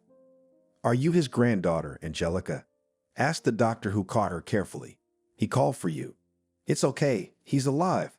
"A heart attack. He needs to be hospitalized. You can come with us." The young doctor spoke quickly and clearly, keeping eye contact with the distraught girl. Yes, Angelica nodded. Of course he wanted to come, and so scared for dear beloved grandfather that all other problems, his own broken heart, all receded into the background. In the end, after the grandfather was in the ward of the hospital of the district center under the careful supervision of doctors, Angelica had to go back, with great difficulty, but the doctors managed to persuade her that spending the night in the hospital is not the best idea. Besides, the patient needed to bring some necessary personal belongings from home. And only when she went outside, Angelica realized that she had neither money nor even a cell phone with her. And meanwhile, it was getting darker and darker. "Wow, what people!" A car with guys from the village slowed down near her. "It's cold to look at you," smirked the one who sat in the driver's seat. Angelica was surprised to realize that it was really cold, and she was wearing a light dress, which she had chosen in the morning, when the weather was still wonderful and warm in summer. "Are you waiting for the streetcar?" the guy in the back seat asked snidely, but immediately received a poke in the side from his buddy. "Stop laughing. Can't you see something's wrong with her?" He leaned out the window. "What's wrong?" Angelica did not like to cry in front of strangers, but here she burst into tears and said that her grandfather became ill, and she did not know how to return home. "So get in, we'll give you a ride." The driver waved an inviting hand. "Well, if you're not afraid, like last time, we're honest. We're not evil people." Angelica nodded. She thought that she had made a mistake once before. She thought that Alexander was a good guy. She had fallen for how nice he was, and it turned out. So now she opened the door without fear and climbed into the back seat. The two guys had to squeeze in. On the way, they exchanged a few phrases. The guys introduced themselves as Max, the driver Mickey, the one who had asked about the streetcar, Harvey, and Steve. And then one of them mentioned Alexander in the conversation. Angelica asked that this was a man she didn't want to talk about at all. "Did they have a fight? I thought you two were like that. Dating." Harvey said, "Well, it's common knowledge in the village." "No, it's nothing like that." Angelica burst into flames. "He's not at all what I thought he was. He's a terrible man." "Is that Alexander?" Max marveled sincerely. "Well, you women honestly do not understand. You want bad guys. You don't like who would refuse, eh?" When Barry got out of crime, he became a businessman. He made a lot of money, and then he died, just like his friend in the accident. It's mystical. And then there was a lot of noise that Barry gave everything to this kid in his will. He was a regular guy, but now he's a millionaire. Obviously, everyone was wondering why, so they started talking. Barry lived his whole life alone. He had women, but only for a while. He changed them like foreign cars. I guess he realized later that he hadn't had time to have children. Mickey joined in the story again. They started saying Alexander was Barry's son. Blood. Well, as if he'd had an affair with his friend's wife once, and then, in order not to ruin the family, kept everything secret. So it turned out that somehow everyone here decided that Alexander was the heir of that bandit, and that was it. Well, at first, we also thought that hair came, we would all go under bandits again. But then we talked to him, and it became clear that Alexander is not engaged in any such business. He is as pure as snow. And what they say, well, what difference does it make? Whether he's Barry's son or not? Barry's like a second father to him. He helped him get back on his feet. Oh, we've had a good talk, Steve said, nodding toward the road where the village loomed ahead. Well, we got you there. Well, you. Angelica got out of the car as if in a trance, and her head did not fit all that she heard now. In general, we told you everything as it is, summarized Max. Bye. And the car drove off. Angelica walked through the yard to the house. The meager, milky white moonlight was chasing dry autumn leaves. Some twigs crunched under her feet, and the girl distantly thought about the fact that the garden was in such disrepair. It would be necessary to put everything in order. Angelica did not allow herself to think that something terrible could happen to her grandfather. Grandpa Robert is a tough guy. He'll be fine. He'll live to be 100. Forcing herself to smile, Angelica walked up the porch and stopped in front of the door. I think she locked it when she left in a hurry in the ambulance. If such a return to the house with unlocked doors had happened to her before, she would have been terrified. But the past events had thrown her into a strange state of mind, and she acted as if she were acting machine-like, without thinking. And only when the door closed and the hallway was plunged into darkness, Angelica woke up, shrieked quietly, and tapped her hand on the wall in search of a switch. Where is it? Where? I found it. Something rustled, and Angelica did not immediately realize that it was the wind howling outside the windows. And until the light flashed brightly in the hallway, Angelica stood there and her gaze hysterically darted around the corners, the floor. Fear, that almost childish hidden, spread its paws, crawled out inexorably, but it was chased away by the light. The girl even began to laugh right about her grandfather's set. Well, what nonsense. There's nothing like that in the dark. Angelica in general lately began to think that she was not afraid of anything. She was less afraid of the dark. And the memories of her stepfather and his ugly hands faded. Everything was getting better until she learned the truth about Alexander. Angelica shook her head. What on earth was that supposed to mean? He might not be her brother. But what does that change? Does it change everything? Or should she not be foolishly naive? Because how could a man like Barry have good friends? Could a normal young man who agreed to live and built his life, in fact, under the patronage of this monster? Angelica shook her head though. She was thinking about the wrong thing. After all, right now she had other things to do. To collect the things that her grandfather would need at the hospital. Also to inform his friends what happened. Plus, of course, to prepare a home-cooked meal. These were all things Angelica decided to do early in the morning. The girl smiled, imagining how she would surprise her grandfather with his favorite zucchini pancakes. Only it is necessary not to fry them, and it is better to bake them in the oven. She went to her room and set her alarm clock for 7 in the morning. Then she took a shower and changed into her favorite warm pajamas. The girl reached for the bedside table to turn on the night light. She had already resigned herself to the fact that she would probably sleep with at least some light on for the rest of her life. But her hand found only a void. Angelica frowned and dropped it on the floor. She looked around, behind the nightstand and under the bed. The nightlight was nowhere to be found, but she definitely remembered it being here. Grandpa would never move her things without asking, and why would he? Suddenly the light in the room went out. Angelica gasped and hurriedly grabbed the phone. Hurry! The bright light of the tiny flashlight built into it cut through the darkness.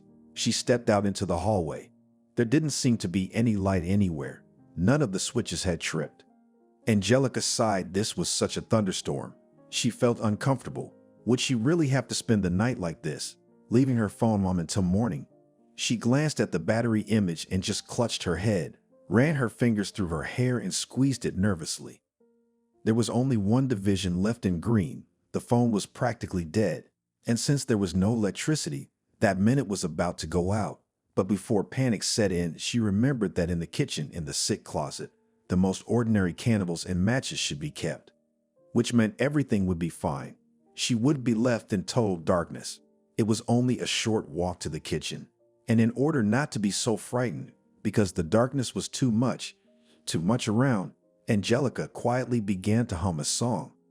A beautiful voice, my little one.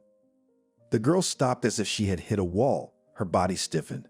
No, not with fear, It was a different feeling. Hard, all-encompassing, paralyzing. She breathed often. "Did you miss your daddy?" Angelica glanced away, then found the strength to turn around. Her stepfather stood about 4 feet away from her on the threshold of the next room, the living room, lit sparingly by the moon, which had finally emerged as a gray disk through the gaps in the rain clouds.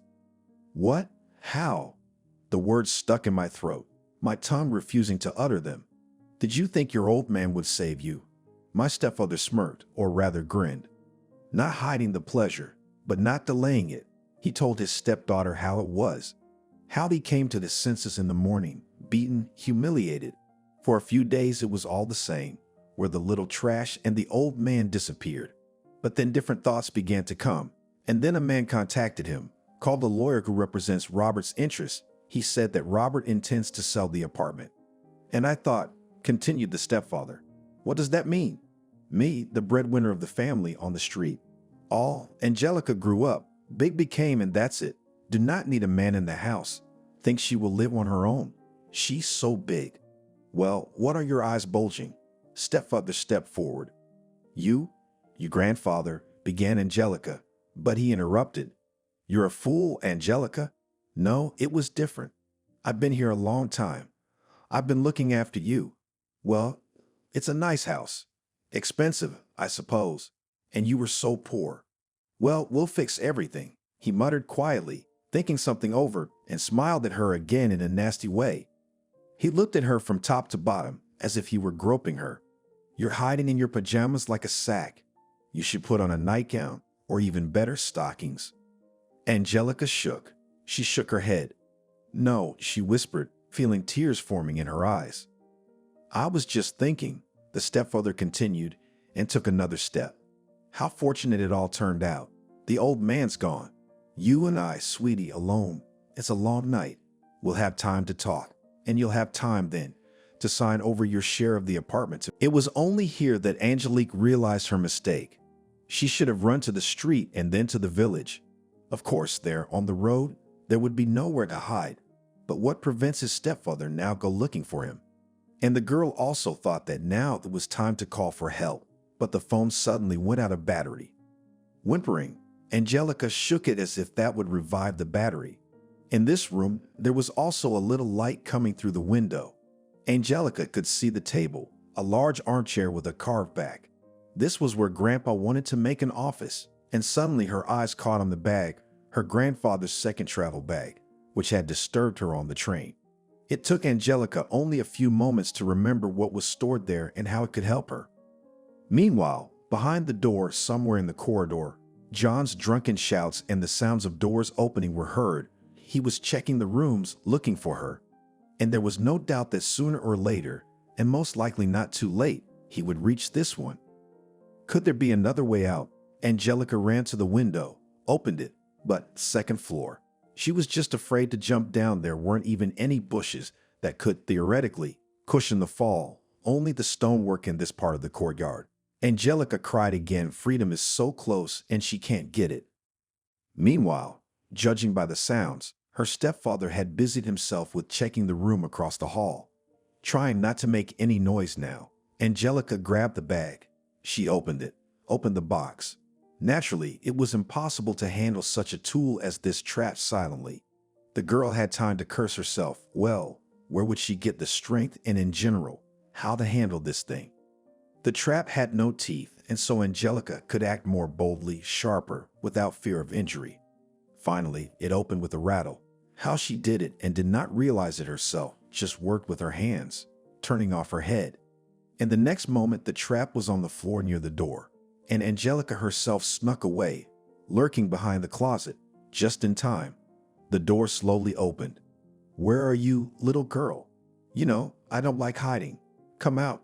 Come out yourself, or it'll be worse." The last word turned into a shrill cry of pain as John's foot caught in the trap. He just didn't see it, because when he entered the room, he was shining the flashlight in front of him, not down below. Angelica lunged straight at her stepfather, dodged, but felt his fingers trying to grab her leg. Shit. John sent a couple more curses after her. The first wave of pain was gone, and his body had little sense of reality after the drink. The man realized that his leg didn't seem to be broken. John dug his hands into the brackets and pulled them apart. How did the damn thing open? How did it get in here in the first place? And how did Angelica, the weak, fearful Angelica, know how to do it? How dare she? After vividly imagining what he'd do to her when he got there, John finally managed to free the limb. He groaned through clenched teeth as he stood up and decided he would never let the girl live for this. Angelica ran through the dark house, and for the first time this darkness did not frighten her. Now all the horror, all the fears, all the nightmare that could only exist for her in the universe embodied in her stepfather. The girl was descending the stairs, had already put her foot down on the last bottom step, when suddenly the foot in the slipper awkwardly led sideways. Shrieking, Angelica fell down, bumping her elbow painfully.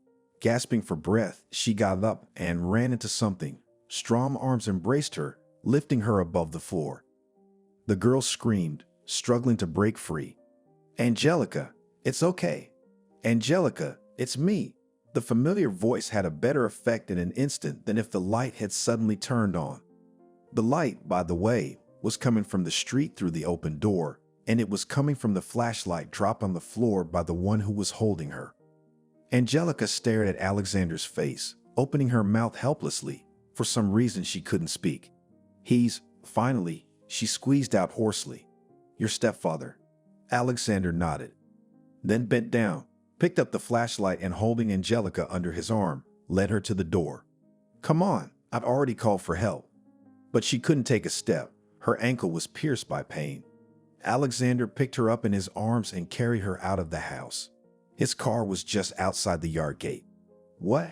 How did you?" Angelica clung to him, clung desperately as he set her on the ground, and then, opening the door to the front passenger seat, helped her into the car. "I'll tell you later," he replied sternly. "Stay here." "Where are you going?"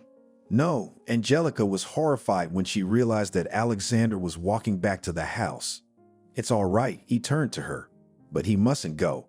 He can't get away with this." "A trap," Angelica said hurriedly, wrapping her arms around her shoulders. "I said a trap." "What?" the boy asked in surprise. "Where did you? Are there traps in the house?" "One. Grandfather's. I put it in the room he came in and he got caught with his foot." "What have I done?" Alexander came back, leaned toward her. His palms rested on the girl's face, forcing her to raise her head and look into his eyes. "Don't worry. Everything will be all right. Just be here." Much later, returning in memories to the events of that night and the next day, Angelica wondered how all of them, starting from the moment when Alexander took her out of the house in his arms, were put together in one brief segment, as if cutting fragments from a movie in which she, by the will of an evil fate, was destined to play the main role. The stepfather was too drunk and clumsy. He ran into Alexander at the top of the stairs, but he almost fell down, and the guy easily managed to pull him to the floor and tie the villain's hands with his own belt from his pants. And then came the help. It turned out that Robert's grandfather in the village was a lot of old acquaintances. Someone visited him in the hospital, and of course, because of the visitors was nothing to think about, even a little time to keep what happened in secret. Angelica only tried to soften the whole picture, to disturb her grandfather less. But to her amazement, he only said that she was a good girl, and on the part in which the trap was involved, and laughed at all, and so that the nurse looked in to find out what happened. "Nothing," he said, wiping the tears from his eyes. "Here, I had a memorabilia with a history, a trap antique. They said they used to catch werewolves with it. Well, such a legend, but here's how it turned out. Also, a kind of werewolf. My granddaughter caught a creature that pretended to be a man, and our family soul entered." "Oh, what a story. It turns out I've kept this junk all these years for a reason." John was furious that his plan had failed. He did not hesitate in expressions in everyone he saw, talking about how he hates stepdaughter, what a bad girl she is. Finally, it became clear that he had a problem with his head. John would suddenly start sobbing and say that it was him. He was the victim. Because while he was sitting there in the darkness of the house, while he was walking through it wounded, he had suffered all sorts of things. He swore on his life that Alexander, who had grabbed him, had eyes that burned with fire and claws on his hands, that he smelled of wet dog, and had fangs in his mouth that glistened in the moonlight. He was also afraid now, hysterical if he was in the dark. John had been declared insane. "You won't see him again," Alexander said, and hugged Angelica, gently and tenderly, so tightly that it was easy to feel the desire to shelter his beloved from the world. He told her that some time ago he had become aware that his stepfather was looking for Angelica. Alexander learned that John had come to the village, and while the stepfather was watching the girl, he himself was being watched. Alexander wanted to wait a moment and have a serious talk with this man, threaten him, but here it turned out he missed it. At some point, he got word that John had gone somewhere. At first, he thought that John had left the village, but when he realized where he had gone, he barely managed to save Angelica. And almost immediately, the day after the rescue, Alexander clarified the most important thing. He said he was not related to Barry by blood. He'd had doubts about that, even when the family friend had called them over. He told Billy himself honestly about it, admitted that the rumors had raised doubts. And to dispel them, he suggested a paternity test. And it turned out that the rumors were just rumors. And Alexander also told that in confidential conversations, his patron expressed regrets that much in his life has done wrong, a lot of evil. Robert, after Alexander saved Angelica, changed his opinion of him and added that during his illness, he had plenty of time to think about everything. "I was wrong," Robert said firmly. "Just because Barry was his family doesn't say that Alexander himself is bad. After all, John was in our family. There are different things after all." Alexander objected suddenly. "I took him in willingly, and you and your granddaughter were forced to live like this. But I'm grateful that you're giving me a chance." "I just see how you have changed Angelica," Robert grinned. "She has blossomed with you. Anyway, since there is no other elder relative, I personally give the go-ahead for your marriage." "Grandfather," Angelica exclaimed. "We do not." "You beat me to it," Alexander smiled. "I was going to propose to Angelica, but apparently now there will be no surprise. But the essence won't change, will it?" With these words, Alexander knelt down on the floor and took out a scarlet velvet box from his pocket and opened it in front of Angelica. "I am not good at long, beautiful speeches, probably because I'm more used to writing books. I just want to say that I love you. I guess that's what they call love at first sight. I want us to be together forever, and I'm willing to do anything for that." Angelica listened, and it seemed to her that all this was not happening to her. And at the same time, they did not doubt the truthfulness of Alexander's words. "I agree," the girl answered quietly, and the next moment on her finger was a ring with a large, transparent and shining, like a dewdrop, diamond. In addition to Robert's grandfather, there were other patients in the room, and they, who had been quiet, but had been watching with great interest, suddenly began to say congratulations, and some of them even clapped their hands. A nurse, now displeased with the double, looked in again, but when she heard the cause of the commotion, she could not remain indifferent to it. After Robert recovered, of course, they talked about the future. If earlier grandfather was going to sell the apartment in order to make his granddaughter a single room and to buy a room for his old age, probably with the same lonely old people, now there was no need for this. Alexander was sufficiently provided for Robert to keep his home. But that was not all. Angelica's future husband insisted that the house in Kabankiki should be put in the best possible condition, providing it with the best modern renovations, but necessarily one in which the house could retain its unique original style. Grandfather was right. Alexander's society continued to influence Angelique in the best possible way, and by the time they were married, she had rid herself of the heavy burden of past memories. The night after the wedding, when it was time for bed, Alexander smiled at his young wife and asked if she should leave the light on for the night. "No," replied Angelica with a smile. "Now I am no longer afraid of the dark, because I have you." Soon after the wedding, the girl realized her dream of entering the same faculty that her grandfather had once studied. Robert said that of course he would definitely help her with her studies. And Alexander published his book, a collection of legends about werewolves, and although his wife still didn't like the scary books and movies her husband sometimes entertained herself with, she read his book and said it was terribly interesting. "Please," cried the girl. She didn't have enough strength to drag this woman into the entrance. but no one could help. The streets were deserted. Selena didn't understand why she was doing this. It was just the first thing that came to mind she put into action. She made one last push, and already the woman was outside the threshold of the entrance. You stink." The girl plucked her nose and wrinkled her nose. She got up and went home. "How long am I going to wait for you?" Jack shouted to his buddies. "Where are you always in a hurry?" The guys were just putting on their leather jackets and blazers. "I don't like to be late." He stood by the car and stared at the wheels. "Nobody's late for anything." Billy came out to him. They had a jammed arrow today. They needed to keep their faces on the ground. "How many?" asked Jack about the number of people his friends had pulled up. 40 men, one of them shouted. "That's enough." He spat and got into the car. It wasn't the first time they'd been together, so they knew what was going to happen. They drove up to a large warehouse. No one was there yet. They started to look around. Not a couple minutes later, cars came from both sides, shooting. Jack fell to the ground. He grabbed his shoulder. He just couldn't feel it. "How? Hey," fell down next to him to take cover behind a car, buddy. "I'll live." He pulled a gun from behind his belt. The fight was not for life. Many of them just did not come out of it alive. "Get to the cars," the man in charge shouted. But Sam looked in the direction of the enemy. "I said to the cars, then we'll deal with these creeps." He turned and looked at the asphalt, where several lifeless bodies lay. Everyone in the car was silent. No one wanted to talk about what had happened.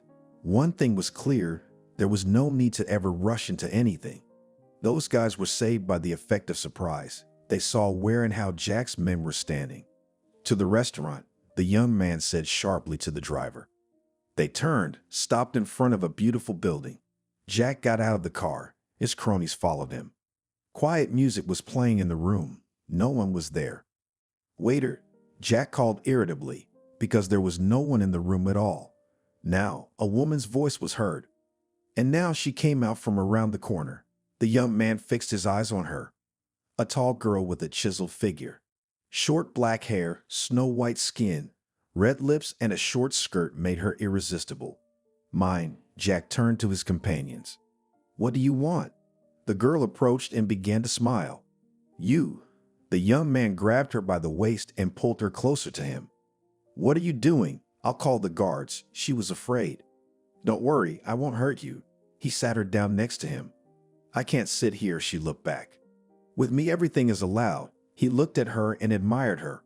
They ordered. When everything was on the table, Jack poured in shots to memorialize those who didn't come back with them tonight. "Beauty, do you have a name?" The waitress sat with them as they did so.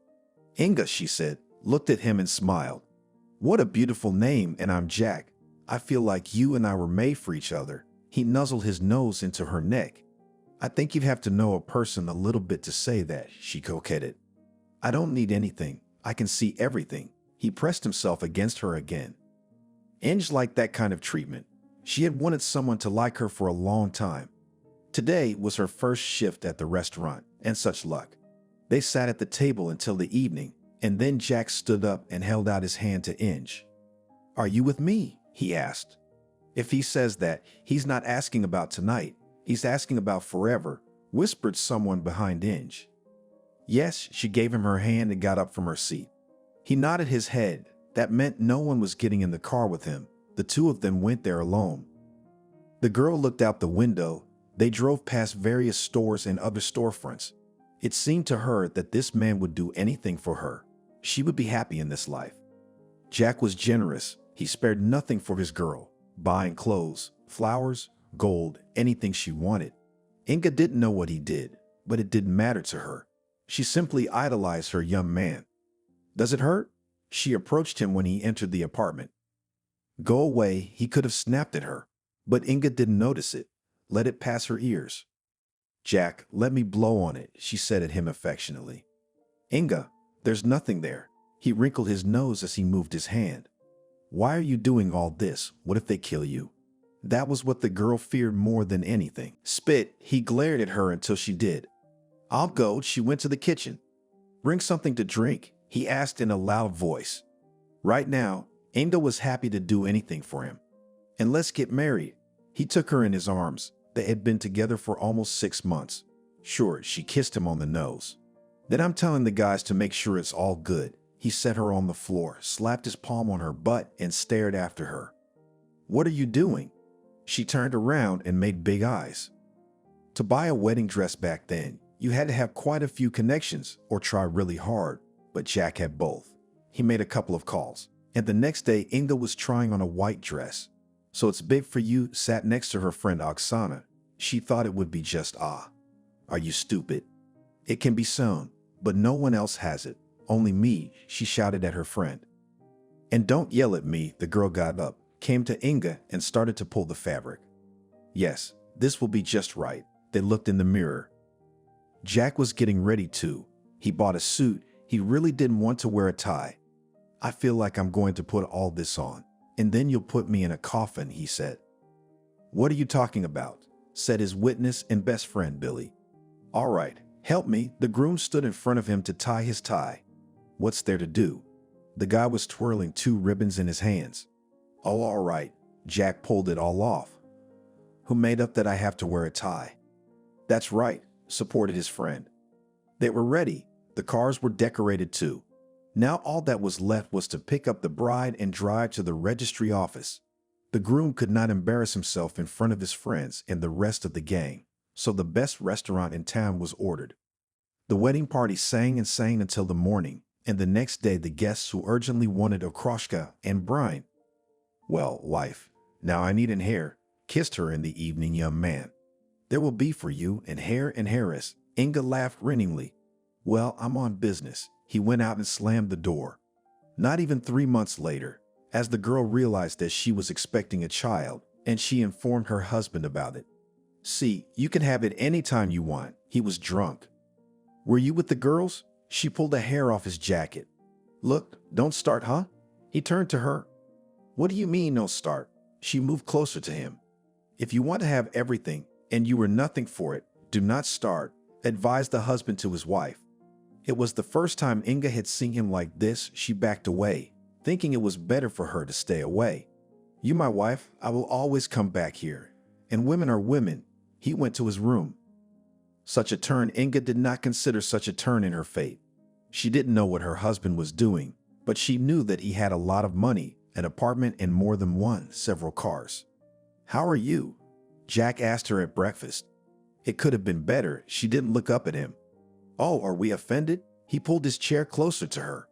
Don't be. She took his hand off her knee. Okay, he stood up and walked away again. The girl looked out the window at him walking to his car. The pregnancy and delivery had been easy. Jack, as always, had put his wife in the best hospital there was at the time. Well, hello, son. Jack greeted his wife and child from the maternity hospital. Inga saw that a lot of people had arrived. They were all family friends. Thank you, she kissed her spouse as he handed her a bouquet of flowers. They arrived home, where in one of the rooms stood an assembled crib, a table, and a small dresser. The mother immediately put the baby down and began to make everything to make them comfortable here. What are you doing? Jack entered the room. Like, a place for me and my son. She stopped and looked at him. There is no me and my son. There is us and my son. This is his room and he will be here alone. The man put the point. Inga was upset about this, but she realized that it was better not to argue with her husband. She spent her days in her son's room, and at night she went to her husband's room. Jack, I think I'm expecting a baby again, she whispered to him one evening. Arnold wasn't even 2 years old at the time. I'm just glad of that. He kissed her neck. Times had come to a point where it was very hard for ordinary people to live, and the Brawls got kind of pissed off. They started opening different firms, buying up everything, and the guns got tougher. Don't leave the house today, Jack warned his wife. Where are you going? She grabbed his arm. And I have to. He opened the door and left. Inga was very worried about her spouse. Over the past 2 months, they had already buried 4 friends. It was time to give birth. It was not scary, but exciting. Everything went exactly the same as the first time. Now the couple had a daughter, Julia. Billy came to meet Inga from the hospital. Why not Jack? The girl's eyes were very big. She was afraid to hear the worst thing in her life. Because he's being shepherded. Looked Billy in the rearview mirror. I see. Inga leaned back in her seat and exhaled. They arrived home. Her husband was there. He greeted his wife and daughter, kissed her, and gave her flowers. I need you. Jack approached Inga a couple months after Julia showed up. Yes, she was always ready. Let's go. I asked a woman she'll watch the kids. He pulled her. Where to? The woman didn't understand. Soon you'll understand everything. They left the apartment, went downstairs, got into the car. We are now going to go sign the documents. Do not ask unnecessary questions, you warned her. I understand. She never asked anything unnecessary. When all matters were settled, Jack locked himself in his office and did not come out for a long time. Inga went to the phone, made sure no one was listening, and dialed Billy's number.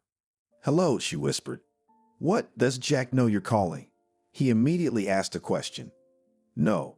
Tell him what's coming up. She realized long ago. Tomorrow there will be a big shoot. Probably no one will come back. After these words, he immediately hung up. Inga cried how she was alone with two small children in such a cruel world. It was unbearable to sit and just watch your husband prepare to die. Talk to me, she asked him. Not now. He turned away to avoid looking her in the eye. When tomorrow, she stared at him. What do you know? He guessed. Practically nothing. It's very serious, she sniffed. That's all. You don't need to know more. He still didn't turn to her. And he left. No kiss, no hug. Inge was offended. At home, the man did not return. The wife did not know what to do. She did not sleep, went from room to room. In the morning, when she lay down for a while, the doorbell rang. Inga jumped out of her seat like a stunned person and ran to open the door. A stranger stood outside the door. Inga? He looked at her. Yes, and who are you? Her legs became cotton. She realized that she was about to faint. Alexander. He made a gesture to show that he wanted to enter the apartment. Yes, of course. She let him pass her by. Yesterday, you probably know, there was a massacre at the abandoned factory. Only he and Billy survived from Jack's crew. But Sirioba's injuries are very serious. He's in the hospital, and Jack was taken. The young man lowered his head. How taken? Inga shrieked and started to get nervous. I don't know the details. I was only told to tell you about it. He left the apartment, went down the stairs and left, and the woman remained standing in the hallway. She went into the room to the children. Arnold was 6 and Julia was 3. She sat down on the couch that stood there, tears streaming from her eyes. Why hadn't he bothered to protect herself? Why had he let this happen? Mommy, what's wrong? Her daughter sat up next to her. Everything is fine. Sleep. She looked at Arnold. He frowned and did not want to talk to anyone about anything. Inga waited for the trial and what would be assigned to her husband. The sentence was cruel, but the lawyers tried. They managed to reduce the sentence by 6 years. Jack had only 9 years left to serve. Don't cry. One of the wives of those who died pressed Inga to her breast. 9 years, she told herself. Inga, pull yourself together. The woman slapped her. What? She grabbed her face.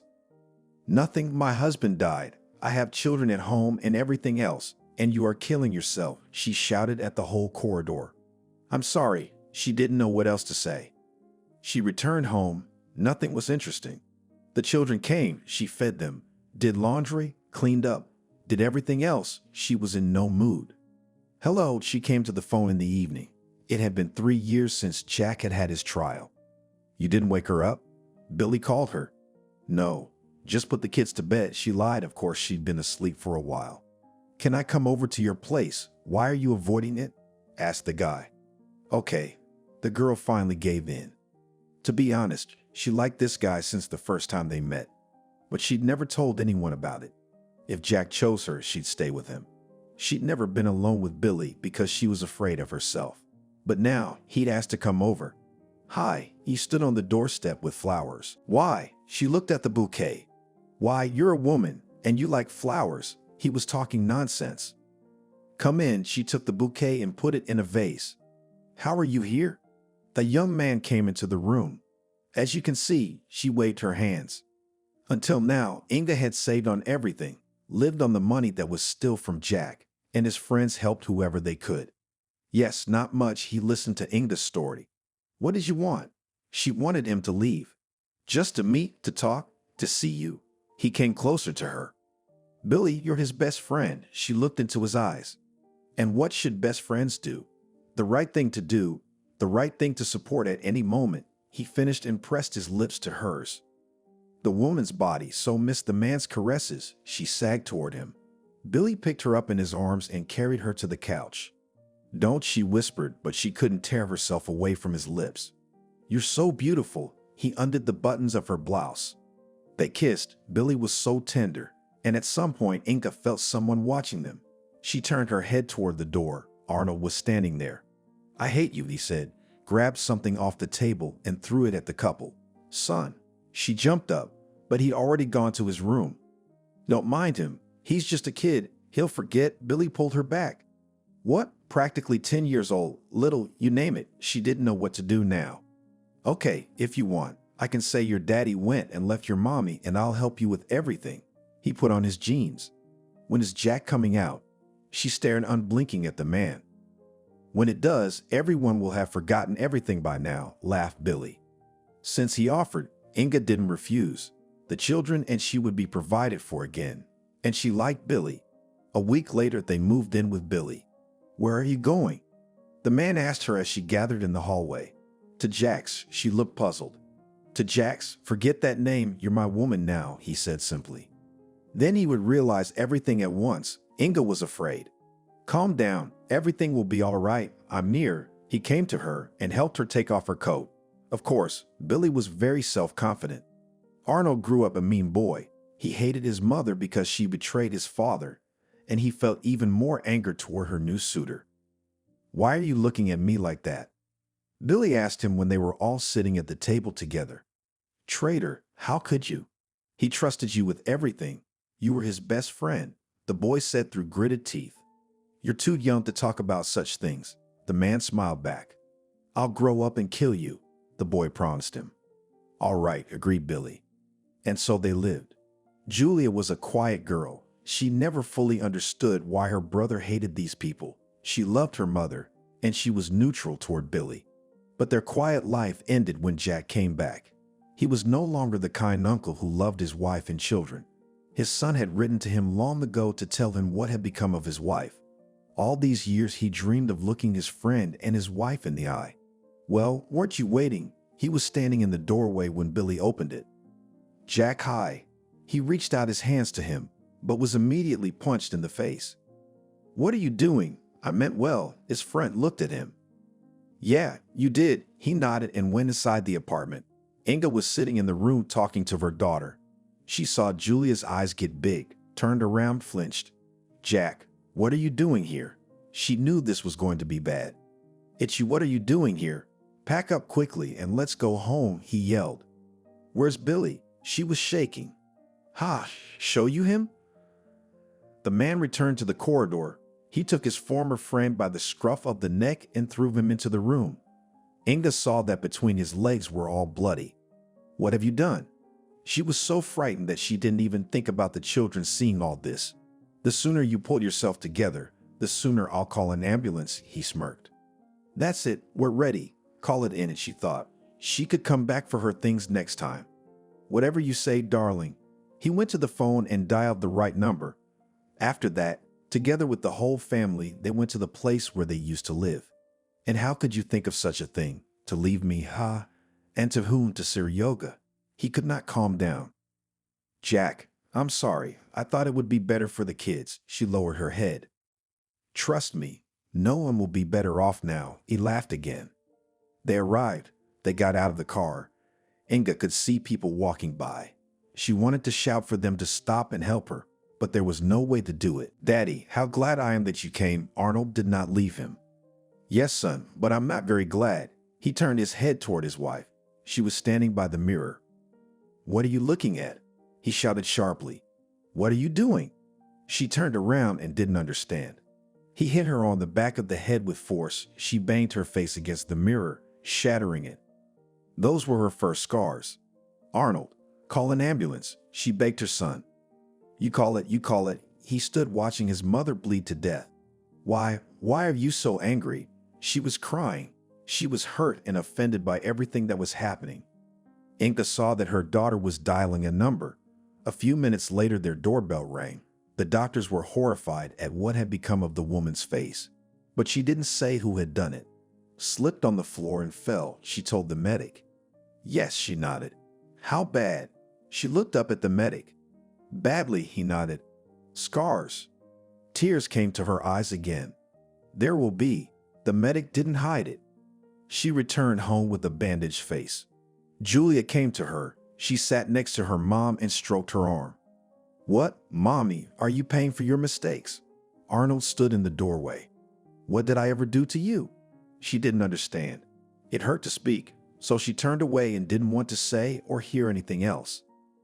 Jack was busy again with some business. His capital had already increased during the time he had been in the out-of-the-way places, and now they were increasing. He was buying apartments, renting them out, cars, reselling them, whatever he could get his hands on. Why do you put up with all this? Get away from him, Julia said, when the years of school were coming to an end. Do you think he'd let me do that? The woman's body was a wreck. Her husband did nothing but beat her, beating her, tearing her skin, putting out cigarette butts on her legs, back, and neck. Inga cried, but it didn't help. She endured. Julia felt sorry for her mom, but there was nothing she could do either. The girl wanted so much to get out of this house quickly, not to see all these faces surrounding her again, except her mom, of course. I wish you, daughter, never to experience such a thing. Her mother kissed Julia. Don't come home unnecessarily. Julia hugged her mother. She didn't need anything from her father or anyone else. She had finished school. Now she was about to enroll. She wasn't going home. Arnold never left his father's side for a minute. When he felt his shoulder next to him, he was so arrogant and cocky. When the man wasn't around, he was silent all the time. We should change the car. He hinted to his father that he needed a new car. I'll take care of it myself. The man stopped him. In the evening, when the table was set, the two of them sat at it. Inga did not come out. Why do you put up with her? Arnold asked Jack. Don't you know? The man was very surprised, for he knew that his son stuck his nose in everywhere he could. Believe me, no, thought he. So for love, bit off a piece of meat, the young man. You saw her, what love, and what a beauty she was. The man savored these words. So why? The boy kept up. Then, when the hunt for me began, I signed everything over to your mother so that I had nothing to take from me. It's a good thing she didn't know what she was signing to, or they'd have ripped me off with Billy, he said, his jowls moving. I can see why you're so fond of her. Arnold got up from the table. He'd been out a lot lately, traveling to different parties. He didn't arrive alone this morning. Dad, meet Diana. He introduced the girl. For an hour or all day? Mickey asked. You what? This is my girlfriend, said the son, offended. Ah, well, if it's a girl, then come in. He pointed to the sofa, which stood in the living room. Diana got acquainted with the mother of her young man. Oh, she came out of the bathroom when Inga was walking down the hall. Don't be afraid, said the woman in a hoarse voice. What's wrong with you? Diana looked at her. Husband and son tried, she said openly. God, the girl even lost the power of speech. Think many times before becoming his wife, Inga warned her. Excuse me, she went to her room. Slava liked that he now had a girlfriend. He spent a lot of time with her, wanted her to be his wife, but also that it was very early to propose to her. Arnold, why don't we go for a walk today? Diana chirped cheerfully. Okay, we'll go for a walk, just a little later. He didn't want to go anywhere, just to lie on the bed with her. All right, suit yourself, then I'll go. She already wanted to leave the room, but Arnold didn't let her. He threw a slipper and the doors closed. You're not going anywhere. I told you later. He looked at her and got angry. Slavachka, what are you doing? Diana was scared. Nothing, Diana, he mocked her. She walked over and sat down on the bed next to the guy. He grabbed her arm and pulled her to him with a sharp pull. It hurts, she wrinkled her nose. Me too, he started kissing her. Diana did not push him away, on the contrary. She began to reciprocate. The girl realized that one wrong action and he would just throw her to the trash. Hello, can I sit here? The girl came to Inga's room. Did you hit her? She guessed. No, just a fight. The girl averted her eyes. Yes, I know how he quarrels, sighed the woman. They sat in the room for a few minutes in silence. What am I to do? Asked Diana at last. Nothing, run or endure for the rest of your life. She pointed with her hand to her face. After that, the woman and Inga began to communicate well. Arnold proposed to me, she showed me the ring. You'd be a fool to marry him, the mother said quite seriously. But I love your son, she said confusedly. Yes, I thought I did too. Inga smiled a little. Will you help me prepare for the gala? She hoped for the woman's support. Of course, the woman never refused anyone. But the next day Arnold announced that there would be no celebration. They would just get married and sit here as a family. Would we invite Inga? The bride was sure of it. Of course not. The son wrinkled his nose. Good. Again the girl swallowed everything. On the weekend, they went to the registry office. If Diana wore a beautiful dress and arranged her own hair, Arnold was in stretchy sweatpants and a t-shirt. Could you dress normally? She didn't understand. And so it will do. You love me not for money and not for clothes, he winked at her. What a fool you are. Why are you like your father? Your mother has suffered so much and you are there. Diana got angry. They signed. They were now husband and wife. They came home, as Arnold wanted. There was a huge table in the hall, bursting with hors d'oeuvres. Only Jack was there to greet them. Well, hello, children. He hugged the two at once. Let's eat already, sat down at the table the groom. And I have a present for you. The father left the room. He came back with a box, handed it to his son. It was the keys to a new car. Thank you, Dad. I've wanted it for so long. The young man rejoiced at the gift like a child. Diana looked at the two relatives and waited for something to be given to her. But it turned out that there were no more presents. It was a shame. In the evening, she went to Inga's room and took some cake to treat her. Thank you, my daughter. But in the morning, you'll realize what kind of husband you've chosen for yourself, the woman said. No, we'll be fine, the girl assured her. Yes, the woman stood and nodded. She knew her son better than anyone and what he was capable of. I can't even imagine that your own son could do this to you, Diana told the woman. Believe me, he may not have done much physically, but mentally he was killing me to the point where I just wanted to lie down and do nothing else. Inga turned away to the window. Perhaps she could cry now, if there were still tears left. As Diana said goodbye to her, she left the room.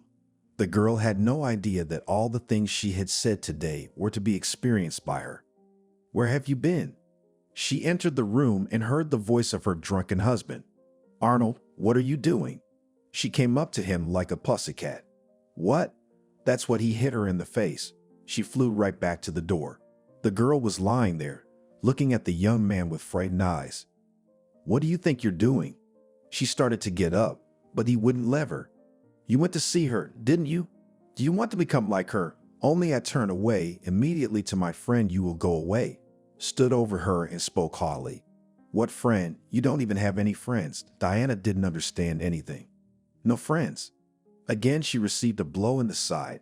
Soon will appear. Do not worry. And now go, wash up, and go to bed. I'm tired. Diana stood under the hot shower.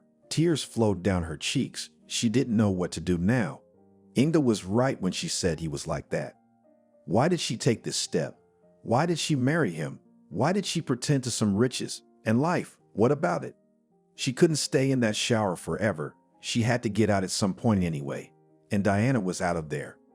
Arnold was already asleep on the bed. She breathed a sigh of relief and lay down next to him. In the morning, he got up as if nothing had happened, kissed his wife, and told her that they were going down for breakfast together now. She couldn't bear to look at him. Right after breakfast, she went to her mother-in-law's house again. Oh, did my predictions come true? She looked at the girl's lip.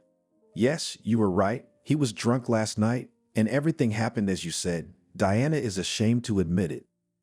Inga came up to her, pressed her against her, stroked her head. At that moment, the door opened. On the threshold stood the son. What are you? What are you teaching her here? Shouted at his mother Arnold. It's time for you to calm down. I'm not teaching anyone anything, and I myself did nothing wrong. I only wanted you and Julia to be happy, she told him in a calm voice. He grabbed her by the hair and pushed her. Her mother fell down. She didn't want to get up because she knew that this blow would be followed by another one. Arnold grabbed his wife's hand and they left that room. Inga got up. She didn't know what to do, so she went to her husband's office. "Jack, can I come in?" she asked at the door. "What do you want?" He looked at her sideways.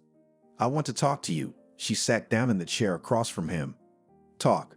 No one's stopping you," he told her in a rough voice. "Why do you keep me here? Let me go. You are doing well. Why do you need me here in this house?" The woman did not understand. "Why, and you still don't understand why I keep you here?" And he told her all about the documents and the money. "I'll rewrite it all back," she said. "No, darling, I don't want to lose everything I've worked so hard for," he laughed in her face. "Am I to suffer with you for the rest of my life? So I will do it all without your help." She abruptly turned around and went to the exit. Come on, you'll only make our lives easier," her husband said to her. She ran down the steps and cried. She would never wish such a fate as hers on anyone. In her room, she opened the closet, took out a sash, tied it to the radiator. And the worst part was that she didn't have the fortitude to do it to herself. She sat down helplessly by that radiator and cried in her voice. In the evening, when father and son were conferring in his study, Diana came to her again. "Why did you come here again? Didn't you get enough of it last time?" "I'm quiet. They are in a meeting in the office." She pressed her finger to her lips. At that moment, the girl's eyes slid to the floor. She saw the belt. "Go." Her mother-in-law pushed her towards the door. "You what?" She stared at Inga. "Nothing. Didn't have the guts," the woman admitted. Diana walked out of her room, eyes widened. She imagined what could happen now. Would she have to suffer the same way for the rest of her life? The girl cried for the first time in this house just for fun, out of thought. She went out into the garden, where it was very beautiful. Arnold joined her a few minutes later. "Where are you going?" he asked casually. "Nowhere, I just decided to walk here." She looked at the green bushes. "If you go anywhere without my knowledge, you'll be fine," he said knowingly. "Arnold, I don't want to be your wife anymore." She looked at him pleadingly. "Why not? You've been pleasing me, all to get me to propose. And now what's happened?" He made a perplexed face. "Let me go, please." She put her hands together. "As soon as I get bored of you, you'll go straight to all four sides." He turned around and went into the house. "Fool," Diana said to herself, and followed her husband. After that, further married life consisted of one thing. He came home. Diane slept with him. She was no good for anything else, according to Arnold. When there was no one else in the house, he and Inga would gather in the kitchen. They might even drink wine and gossip. But that was very rare. Usually both of them were in their rooms. Julia was by this time well into her studies. She knew that she could only rely on herself, so she had to get a profession. "Did you get in?" asked her friend, whom they had met on the train on their way here. "I don't know." Julia stood with her back to the board where the results were hanging. "Girlfriend, I congratulate you, and I got in just to another college. It's across the street." She pointed her finger at the building. At this point, Julia was finally able to tune in and turned around. She had indeed gotten in. "Shall we celebrate?" Nika pressed her. "Okay, just not tonight. I have a headache," she complained. "Well, how boring you are," took offense girlfriend. "Tomorrow or at the weekend we'll go somewhere," Julia said. "Aren't you going home?" Nika asked. "No, I don't want to talk to my parents," the girl confessed. "I see, but I'm going. So it's not fate." They laughed together. Julia did not want to shirk her studies. She chose the profession herself. She entered it herself, and now she wanted to finish it herself. But sometimes fate gives surprises you don't expect. They had a celebration at the college, dedication to students. It was fun, a concert, and afterwards, a disco. Julia had so much fun that she forgot about the time. When she looked at her watch, it was past 11. She ran to the dorm. No, the stern janitor mothballed her from the window. "Well, please," the girl begged her. "I won't let her in." The woman stepped away from the window and walked away. Julia looked around. It was dark and cold outside. She didn't know where to go. She wandered to the nearest 5-story building, at least in the entryway to keep warm. There she sat down on the steps and dozed off. "Who are you?" A guy came up. "Nobody," the girl snapped at him. Well, nobody, what are you doing here? He sat down next to her. You could hear that he smelled of alcohol. Leave me alone. They didn't let me into the dorm, so I'm sitting here. She didn't want to talk. Let's go. He took her hand. Where to? She didn't want to go, so she started to pull away. Don't be afraid, silly. He looked at her and smiled. Julia followed him. She wasn't. At least she'll be warm. Here, I live alone. You can stay here. He led her into his apartment. Thank you, she said quietly. The guy went to the kitchen, put the kettle on, went out into the corridor and watched her take off her shoes and jacket. Let's go. I'll make tea, he called her. They walked through, sat down at the table. The young man made tea, put it in front of Julia. Carlo, he sat down opposite. Julia, she took a small sip of tea and burned herself. So here's to introductions. He raised his cup. Aha, she sat back and looked into hers. Carlo bedded the girl on the couch. She didn't want to sleep, a little afraid. But as soon as her head touched the pillow, she just passed out. Wake up, sleepyhead. You'll sleep through everything. The guy woke her up in the morning. Yes, Julia jumped up. Where is she? What's wrong with her? I had a lot of questions in my head. Don't worry, you haven't been drinking, he laughed. I have to go to school. She started packing the things she had taken off yesterday before going to bed. Will you meet me today? He asked as he walked her to the door. I don't know, she looked up at him. At that moment, something clicked inside. Why hadn't she noticed yesterday that he was so handsome? Well, I know where you live. I'll come get you. He opened the door for her. Julia came out. From that moment, the girl couldn't help thinking about Alexei. She waited for him, but he did not come. The next day, she also waited for him, but again, he was not there. What's going on with you? Sarah, her roommate, asked her. I think I'm in love. She didn't want to tell anyone how she felt. With whom? She was surprised because Dashka was either at school or in the dormitory all day long. Remember when I didn't sleep at home, the neighbor looked. Yes, she nodded. So Julia told me everything. You have to be so naive, it's good. At least nothing happened in the apartment. Shook her head, neighbor. You don't understand anything. The girl was offended. Okay, but you understand a lot. She turned her back to the wall. A month passed and Carlo never showed up. Even though the houses were next to each other, Julia never saw him. There came to you, went up to their room on duty. Who? Surprised the girl. She knew that a friend from a neighboring college could come, but she said she would be busy. Some guy, the girl smiled. Julia's heart beat faster in her chest. She put on her slippers and went out. Hi. Carlo was standing there, flowers in his hands. Hello, she walked up to him, looking around to make sure no one saw anything. It seemed to her that everyone knew that she had been waiting for him for so long, and he had come only now. Why are you so pensive? He asked her. No, I'm fine. Julia smelled the flowers. Will you come with me for a walk? He asked her.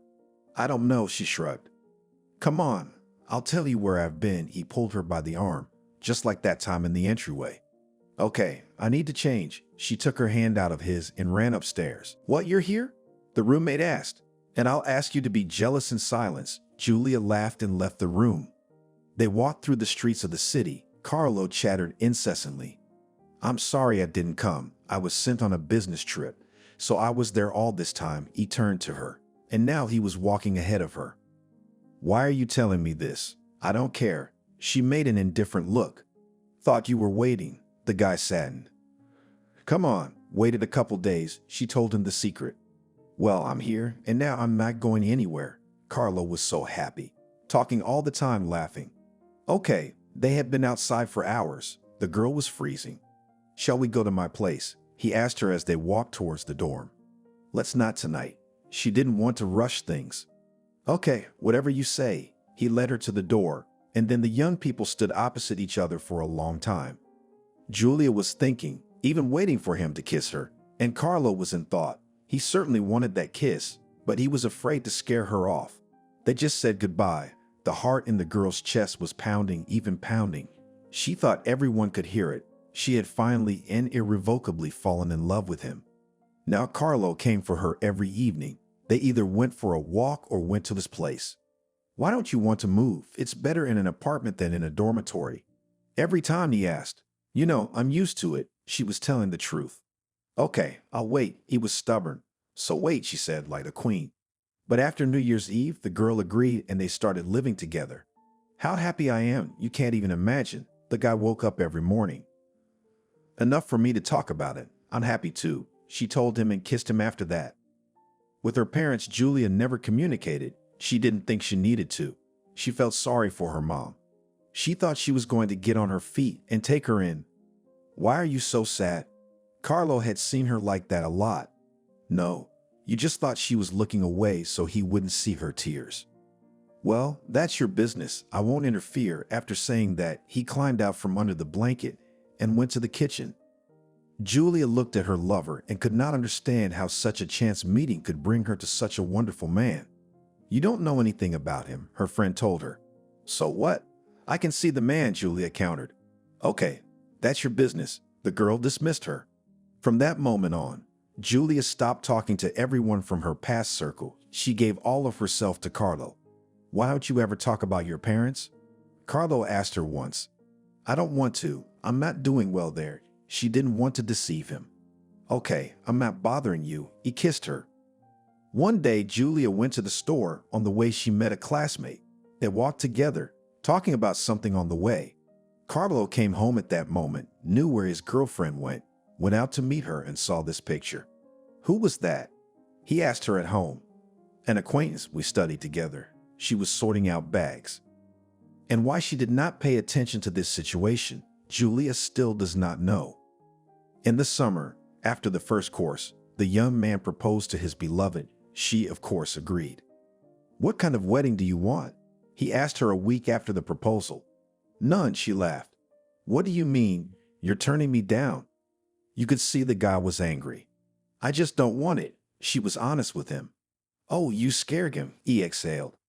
They filed the application. Julia was very worried that she couldn't tell her mom about it, but she thought she would definitely visit her sometime.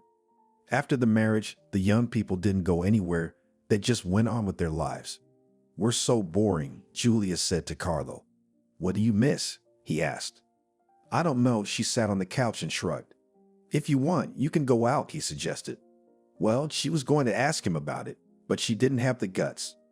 The girls had been asking her to go out for a long time, and this weekend she promised them she would. That day she came home from school and started to get dressed up. In this skirt you will not go anywhere, stood in the doorway of the room husband. Why? The girl didn't understand. It wasn't short. Because I said so. He was insistent. Okay, she obediently changed her clothes. As Julia walked out, Carlo kissed her, said love, and closed the doors. It was so nice to get away from this domestic routine. Julia just danced. She didn't think about anything. She rested her mind and body. This evening she enjoyed her freedom. She was coming home and didn't expect what was waiting for her there.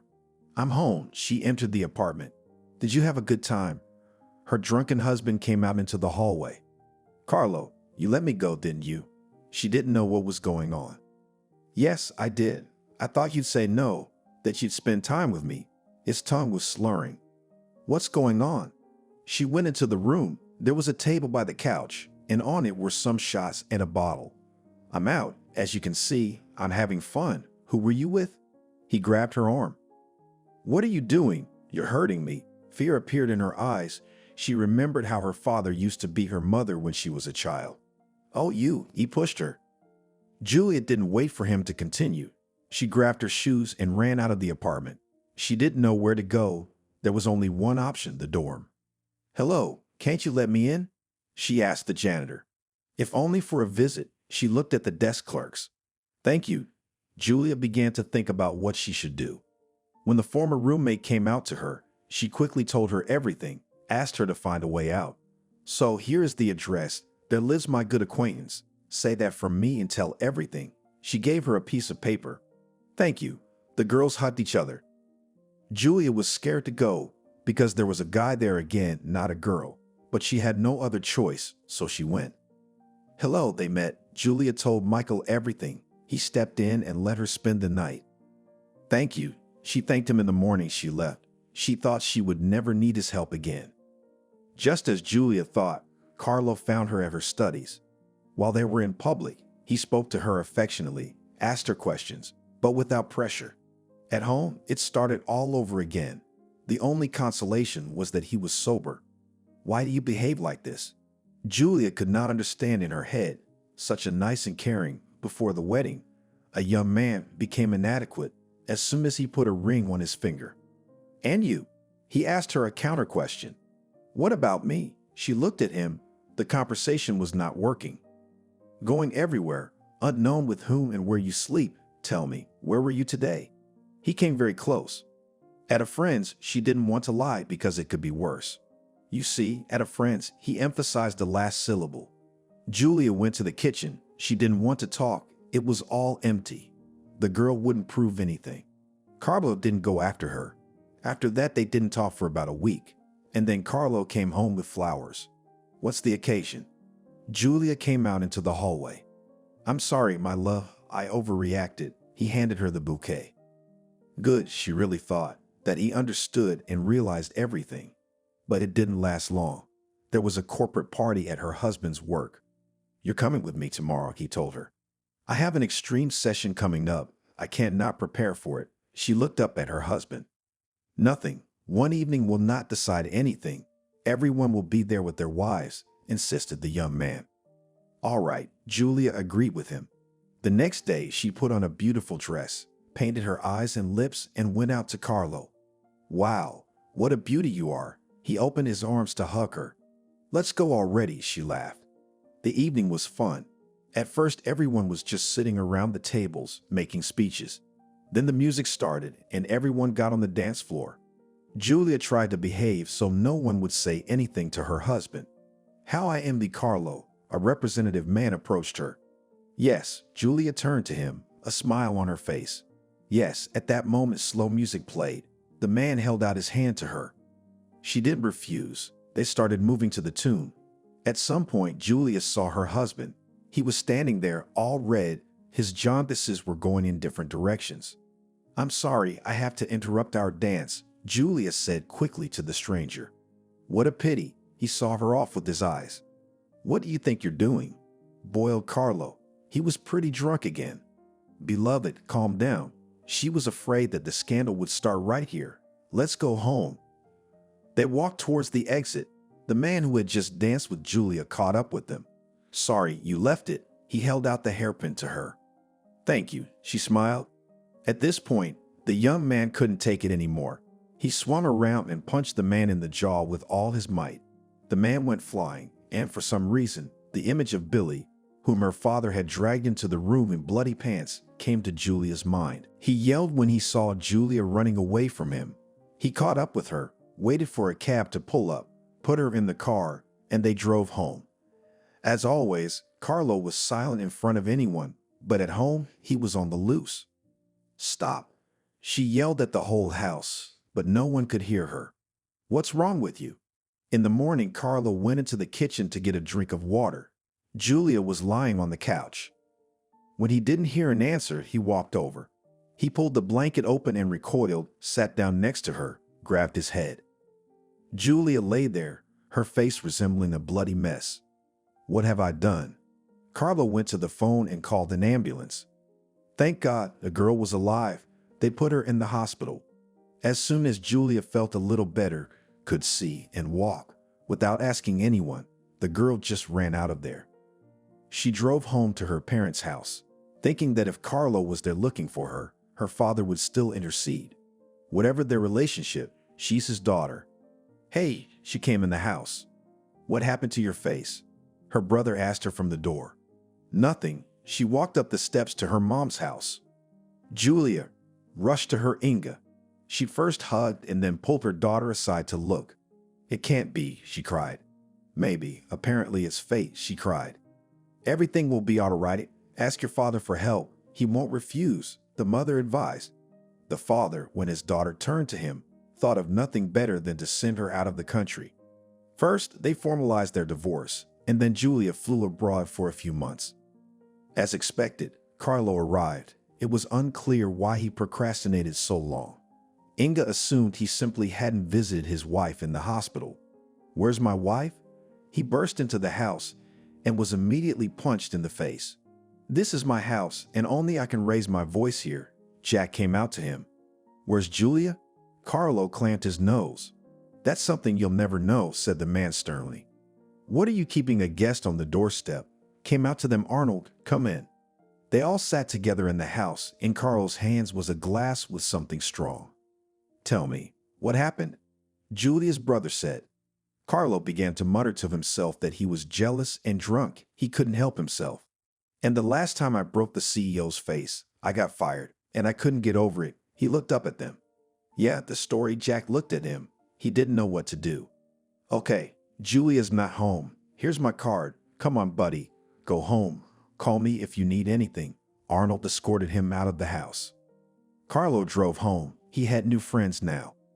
Inga continued her existence in the house with her husband, son, and daughter-in-law. They were communicating with the girl already openly. Jack and Arnold let the situation go. Mom, I'm pregnant. Diane came to her room one day. Don't tell him. Have an abortion, the woman begged her. What are you talking about? I want this baby. Her daughter-in-law's eyes bulged. You wanted to marry Arnold too? The woman shook her head again. No, I'll give him a son, and he will calm down. The girl stood her ground. As you know, Inge didn't care anymore. She was waiting for her husband to hit her someday so that she wouldn't wake up. Diana sat in her room. She wanted to share her joy with everyone. She decided to call an old friend. Hello, Natalie, she said into the phone. Diana, where have you been? She was surprised to hear from her. I got married and now I'm expecting a baby, she bragged. How do you feel about us coming to visit you? Asked her friend. I don't even know, she glanced at the door. I don't want to hear anything. We'll come to your place tonight. You can meet your husband, Natalie said. Arnold, we're having friends over tonight, she said quietly to her husband. What friends do we have? He was very surprised. Mine from school. She thought he wouldn't mind. She had to socialize with someone. Look at me. He gave her a look that sent shivers down her spine. Diana was glad he didn't forbid it. She got ready for the evening. Jack was frowning. Something had been weighing on him lately. What's the party? He asked. We have friends coming, she said cheerfully, and yes, you'll be a grandfather soon. After these words, she thought that the man would somehow be happy, but he just looked at her and passed by. What did you just say? Arnold was coming down the stairs. Yes, you're going to be a dad. I wanted to surprise you. She expected her husband to hug or kiss her, but he, like his father, didn't react in any way. The friends arrived in the evening. When Diana saw that there were young men among them, she thought her husband would not be very happy. Wow, what a house you have. Natalie walked everywhere. Inga came down the hall. No one had warned her that there would be guests, so she was immediately embarrassed. Who's that? A startled Natalie approached her friend. The mother-in-law, she said simply. What's wrong with her face? A common question that came up to everyone who saw her for the first time. Ignore it, Diana asked her. Okay. They continued the party. After the feast, everyone moved outside. There was going to be a kebab. Diana, wow, you got the guy. He came up to her and slapped her. What are you doing? She looked back so that her husband did not see, but at that moment she ran into his gaze. Friends, thank you for coming. Arnold immediately began to speak. But we haven't cooked the meat yet. We're all upset. We'll do it another time, Arnold promised. When everyone had left, he took his wife under his elbow and they returned to the house. His father was gone, away on business. What do you think you're doing? You brought your lover into the house so you can see what a dear my husband is? He attacked her. What are you talking about? Diana already knew how it would end. Inga heard shouting downstairs, came out of her room and went there. Arnold, leave her alone. She's expecting a baby. She approached her son. What? Who's yapping? He turned to the woman. No, shouted Diana. At that moment, the young man hit his mother in the face with such force that she flew to the stairs and bumped her head. Know what? Arnold was already upset. Don't touch. She covered herself with her hands, but it was too late. You'll know how to bring men into the house. He sat down on the sofa. When neither his mother nor Diana got up from the floor, he got nervous. His father wasn't around to ask for advice.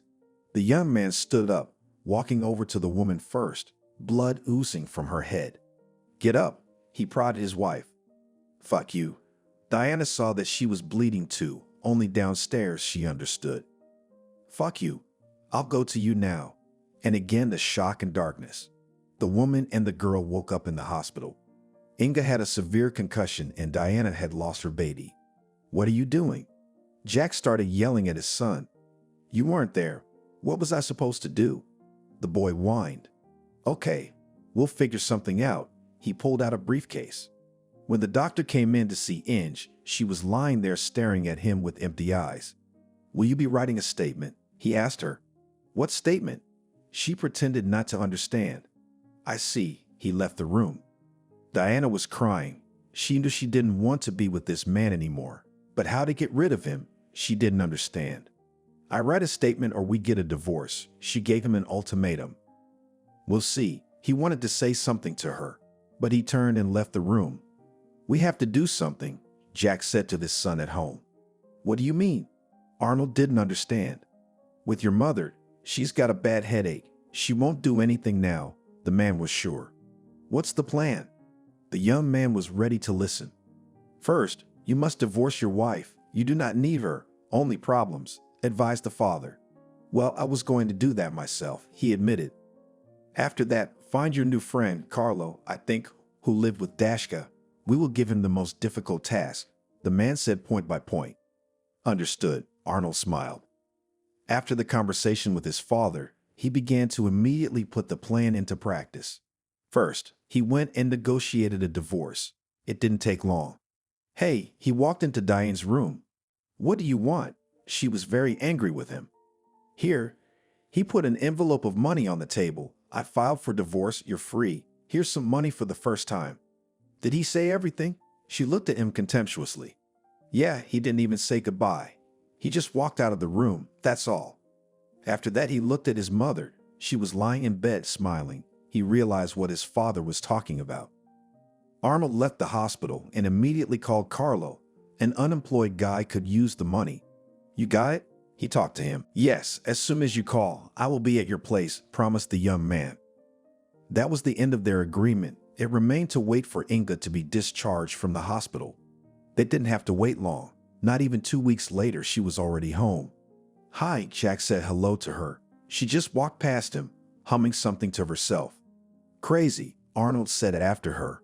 Shut up, his father put his finger to his lips. In the evening, Carlo arrived.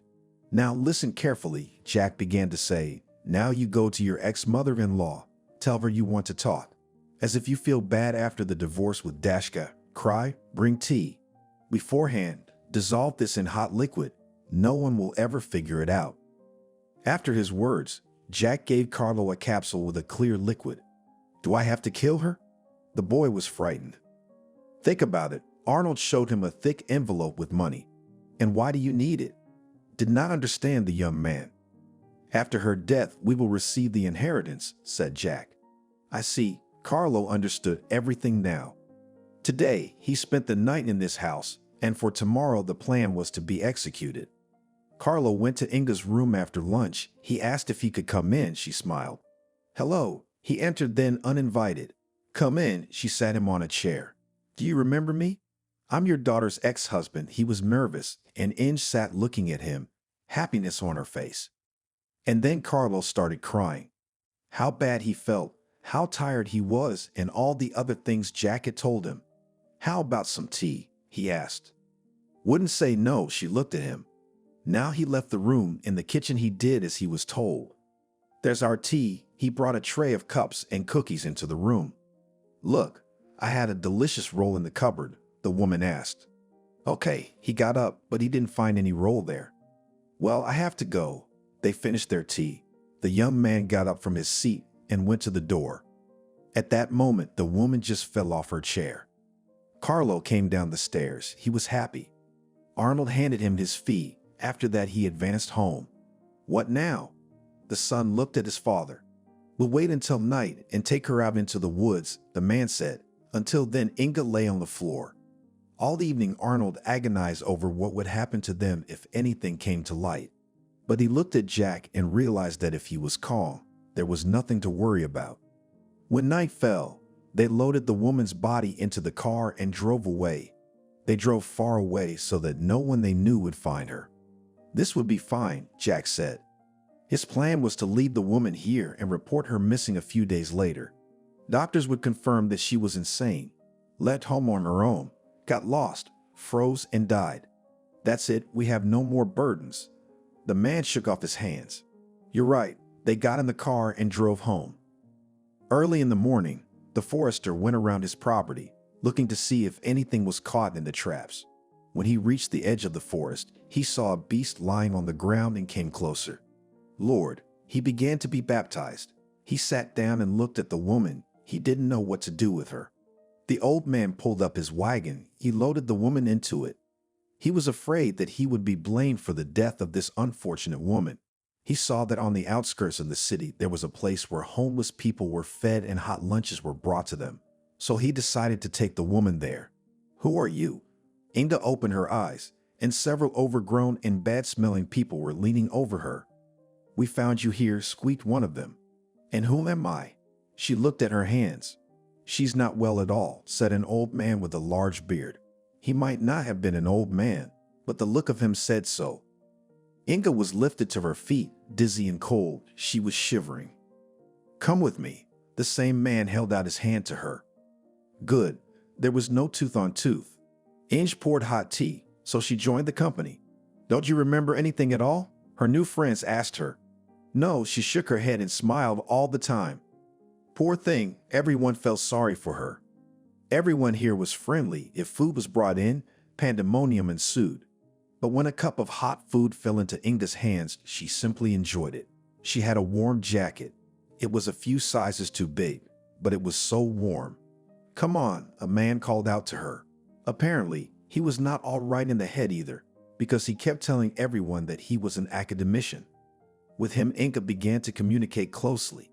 They were always together, sleeping, eating. Where did you lose your fiancé? The volunteers laughed. Who brought hot lunches? None of your business, Inga answered them. Now she didn't look any different from her companions. She was wearing the same rags. It was impossible to walk in them, but no one offered her anything else. And where were you from? Sometimes Inga asked the boys, who were so kind as to pour tea and offer bread. From the city. They didn't want to talk to her. I used to live in the city too. The woman rolled her eyes. Good. They didn't believe it.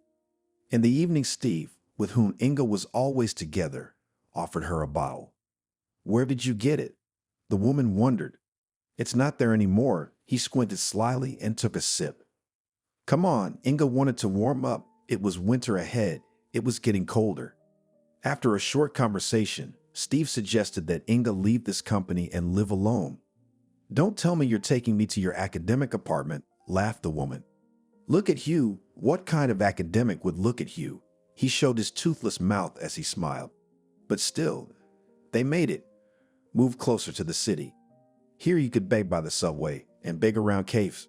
Well, aren't you sorry? Steve looked at his companion.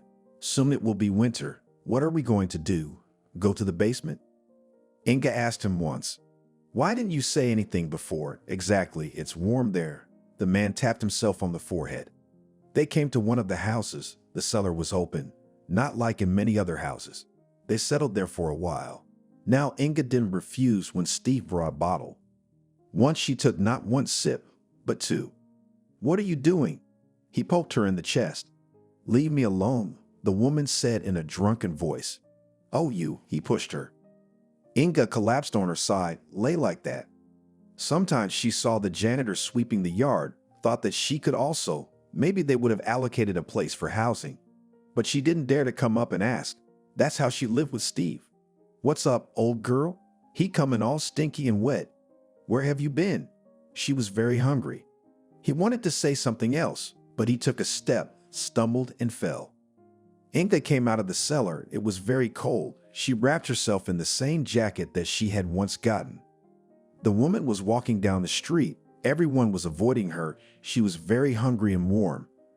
Inga did not know how long she wandered like that. She entered some yard. She wanted to find a cellar to warm up a little. She went to the entrance. It was very slippery. Inga didn't realize how she slipped and fell to the ground. What happened next is unknown.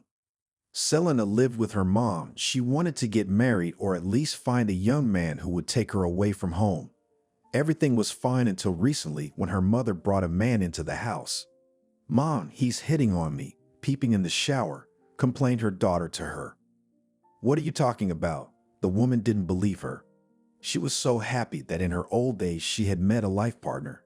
Her daughter had grown up. She was in college. It was time to think about her own life. "Find someone else," her mother told her.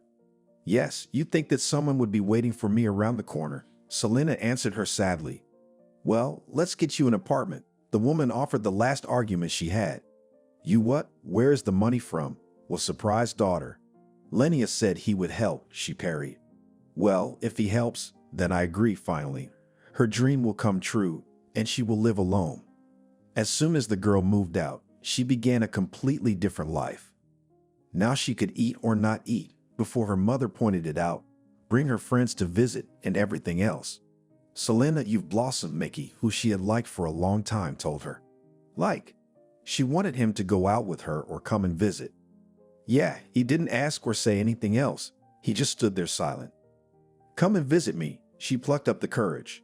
"Why, and I will come," he revived. "So I'm waiting for you tonight," she blushed. At home, Selena cooked unpretentious dishes, expecting that the guy would come hungry, because students are all like that, and so he did. "Hi," he stood there glowing like a new dollar. "Come in," she greeted him cordially. The young people went to the kitchen. There the girl immediately began to put dishes on a plate. After that, they moved to the room. "Wow, you have parents, Kata rented?" He looked around. "Yes, the mother did not want me to disturb her, did not want to talk about it, girl." "I see," he turned to her. "Why didn't you notice me before?" she asked him bluntly. "Did you see what you were wearing?" "I did, but in a different way," he laughed. "Fool," she turned away. "Do not be offended. I understand that you live with your mother. Most likely, it is her merit." He stopped laughing and put his hand on the back of the sofa so that a little touched the girl. "Okay, let's watch a movie. I made beer and chips." She got up, went to the fridge, and brought everything to the table. The evening was very heartwarming. Selena realized that she liked him for a reason. He was exactly what she needed in her life. The next day, Mickey was again at the girl's house. I missed him. She met him in a funny homemade suit. And me, he handed her a teddy bear. "Why did you spend the money? Already probably not enough." She hugged him. At that moment, the guy pulled her against him. She looked up, and at that moment, Mickey started kissing her. From that day on, the lovers never parted again. "Are you going to school?" she asked him. "No, I don't want to." He stretched his hands to her, and when they made contact, the girl found herself in bed with the guy. And they weren't going anywhere together today. "We can't do this. We're in our final year. We have to get our diplomas at any cost," Selena said. "Nothing is going to happen over one day." Mickey kissed her. It felt so good, so warm in his arms. She watched and couldn't believe they were really together. "Why don't we go visit your mom?" Mickey suggested it. "Are you ready to propose?" She was happy. "Why not?" "Not yet, though." He wasn't looking her in the eye. "What's the matter?" The girl didn't understand. "No, just," he spread his hands. Selena didn't want to take Mickey's mom to visit unannounced. She'd called, said they were coming over. Her mother had gotten excited. Then the girl let Mickey know about it. How exciting, they were going. "I don't see what the big deal is," she shrugged. "Hello." They entered the house where the girl's mother lived. "Hurry, things would soon get cold." The mother was waiting for them. Richard was already sitting at the table. He was smiling. "Well, what, daughter, are you going to get married?" her mother asked her. "Wait, we haven't finished our studies yet." Selena made a serious face. "It's okay. You'll get your diplomas, get a job, and then you'll start renting an apartment yourself, and you'll get married," the woman reasoned. To be honest, Selena didn't expect anything else from her. She looked sadly at the woman who had loved her as a child, strictly brought her up in her youth. And now what? That Richard had come along and everything had gone to shit. "We should probably go." The girl stood up. She looked at Mickey. "Where to? We haven't tried anything yet." You could see that the guy was getting into the confidence of his future mother-in-law. "There, you see, the guy says smart things." Got the mother on his side. "Good." Sat back down Selena. After that, it was only Mickey who talked at the table. He talked about his academic success and everything else. In the evening, they finally left the apartment. Why did you want to go and visit them? Selena wondered. Just to get acquainted. It seemed like he was really telling the truth. Well, they came home. There was no mood to talk about anything. As time went on, school continued. Things with Mickey became monotonous. Before, they were always going out having fun, but now they were just sitting at home. Mickey, we used to have fun together at home, she told him. What's different now? He didn't understand. That was it. She couldn't help herself. That evening, the guy got up and left. Selena cried, tried to call him, but he didn't answer. What was going on in her life? Why was she like this? She'd gone from being a kind, helpful girl to some kind of freak. She thought it over, and the next day, while studying, Selena approached Mickey. I'm sorry, I snapped. It's all come up, Mom, the house parties. She stood in front of him guilty. Come here, I'm sorry too, he hugged her. From that moment on, they had a different relationship. By graduation, the guy proposed to Selena. He became something else altogether. He'd go out at night, come back late. Selena felt sorry for him, thought he was depressed. Congratulations, she kissed her husband-to-be, both holding diplomas. And he was happy. A very different happy life was beginning, Selena thought. But it turned out that this happiness was only her own idea. When are we going to apply? She asked Mickey. I don't know. You want to do it tomorrow, he shrugged. Selena looked at him. He was always sad. Nothing was working out for him, or he didn't want to do anything. She found a job quickly. The pay was good. The staff was normal. That's it. There is nowhere to pull. Let's go to the registry office. One evening, she said to him. Come on, he followed her like a dog. Mickey, I can't take it anymore. Tell me what's going on. She couldn't understand it. It's okay. That's all he answered her. I can see something's happened to you. Selena stopped in the middle of the street. She didn't go anywhere that day. Mashka, hi, can I come over? She called her friend. Of course, she agreed. That evening, Selena and Maria sat in her kitchen and drank wine. The girl told and told. She was crying. She couldn't stop. What are you so killed? Sit down and talk. The friend was incomprehensible. What is difficult about it? He doesn't talk to me, you know. Selena raised her tearful eyes. She got home late. Mickey was already asleep. The girl lay down next to her. Cats were scratching at her soul. That day started as usual, but how it would end, the girl could not even guess. Selena, we need to talk to you, Mickey told her at breakfast this morning. It's about time. She looked at him. I'm leaving, he said. What? She even got up from her chair. I have another. He lowered his eyes to the floor. Mickey, don't lie to me. Tell me what's wrong with our relationship. She couldn't believe it. The night you and I had our fight and I left, I met a girl at the bar. I don't know how it happened. We were drinking heavily. We went to her house. That's where it happened. After that, she started calling, I answered. He told it like he was being interrogated. So, if you don't want to, you don't have to be with her, do you? She couldn't understand what was happening. She was dizzy. She's having my baby, he said at the end. God, how could this happen? Selena cried. Mickey was packing his things, and Selena was getting ready for work. She was walking down the street, and she didn't realize how just like that, in an instant, her happy life had been blown to pieces. At the office, she went up to her floor. Her co-worker friends were there, all friendly. They were acting strangely that day.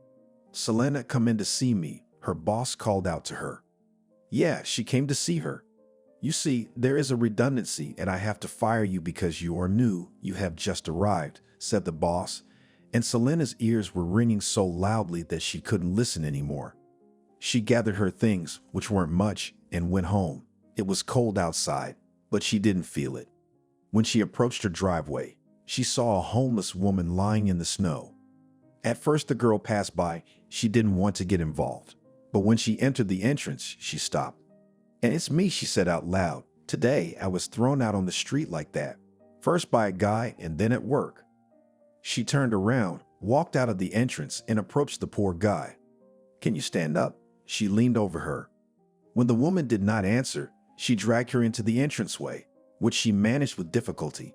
The snow was easy, but then the hard part began. Selena was exhausted to the point of tears, but she did it. The woman was warm now. I hope you are doing well. She got up and walked. She heard the woman moan. Are you very sick? Said the girl and took a few more steps. Help, said the homeless woman to her. And where did all this come from today? She came back. Can you get up? Again she repeated her. She realized that she could not drag her to the floor. Give me your hand. Inga couldn't open her eyes. Everything was spinning in front of her. Get up. Selena grabbed the railing so she had a foothold and gave her other hand to the woman. She somehow got up. Selena, overcoming her disgust, led the tramp to her home. I'll do a good deed. Maybe karma will get better, she said aloud. At home, she put the old woman on a chair and brought her some water. When the woman took off her shoes, the landlady plugged her nose. God, when was the last time you bathed? She asked rhetorically. Is there anything hot to eat? The woman asked. Now come in. The girl even liked the whole situation. Now she would come home, would be alone, crying, suffering, remembering, and so, at least some company and no time to think. Inga took off her jacket, which had grown attached to her, and followed the girl. Here, the soup, yesterday cooked, she said, and then thought that she probably ate worse, smiled. Inga ate the soup as if she had never tasted anything better in her life.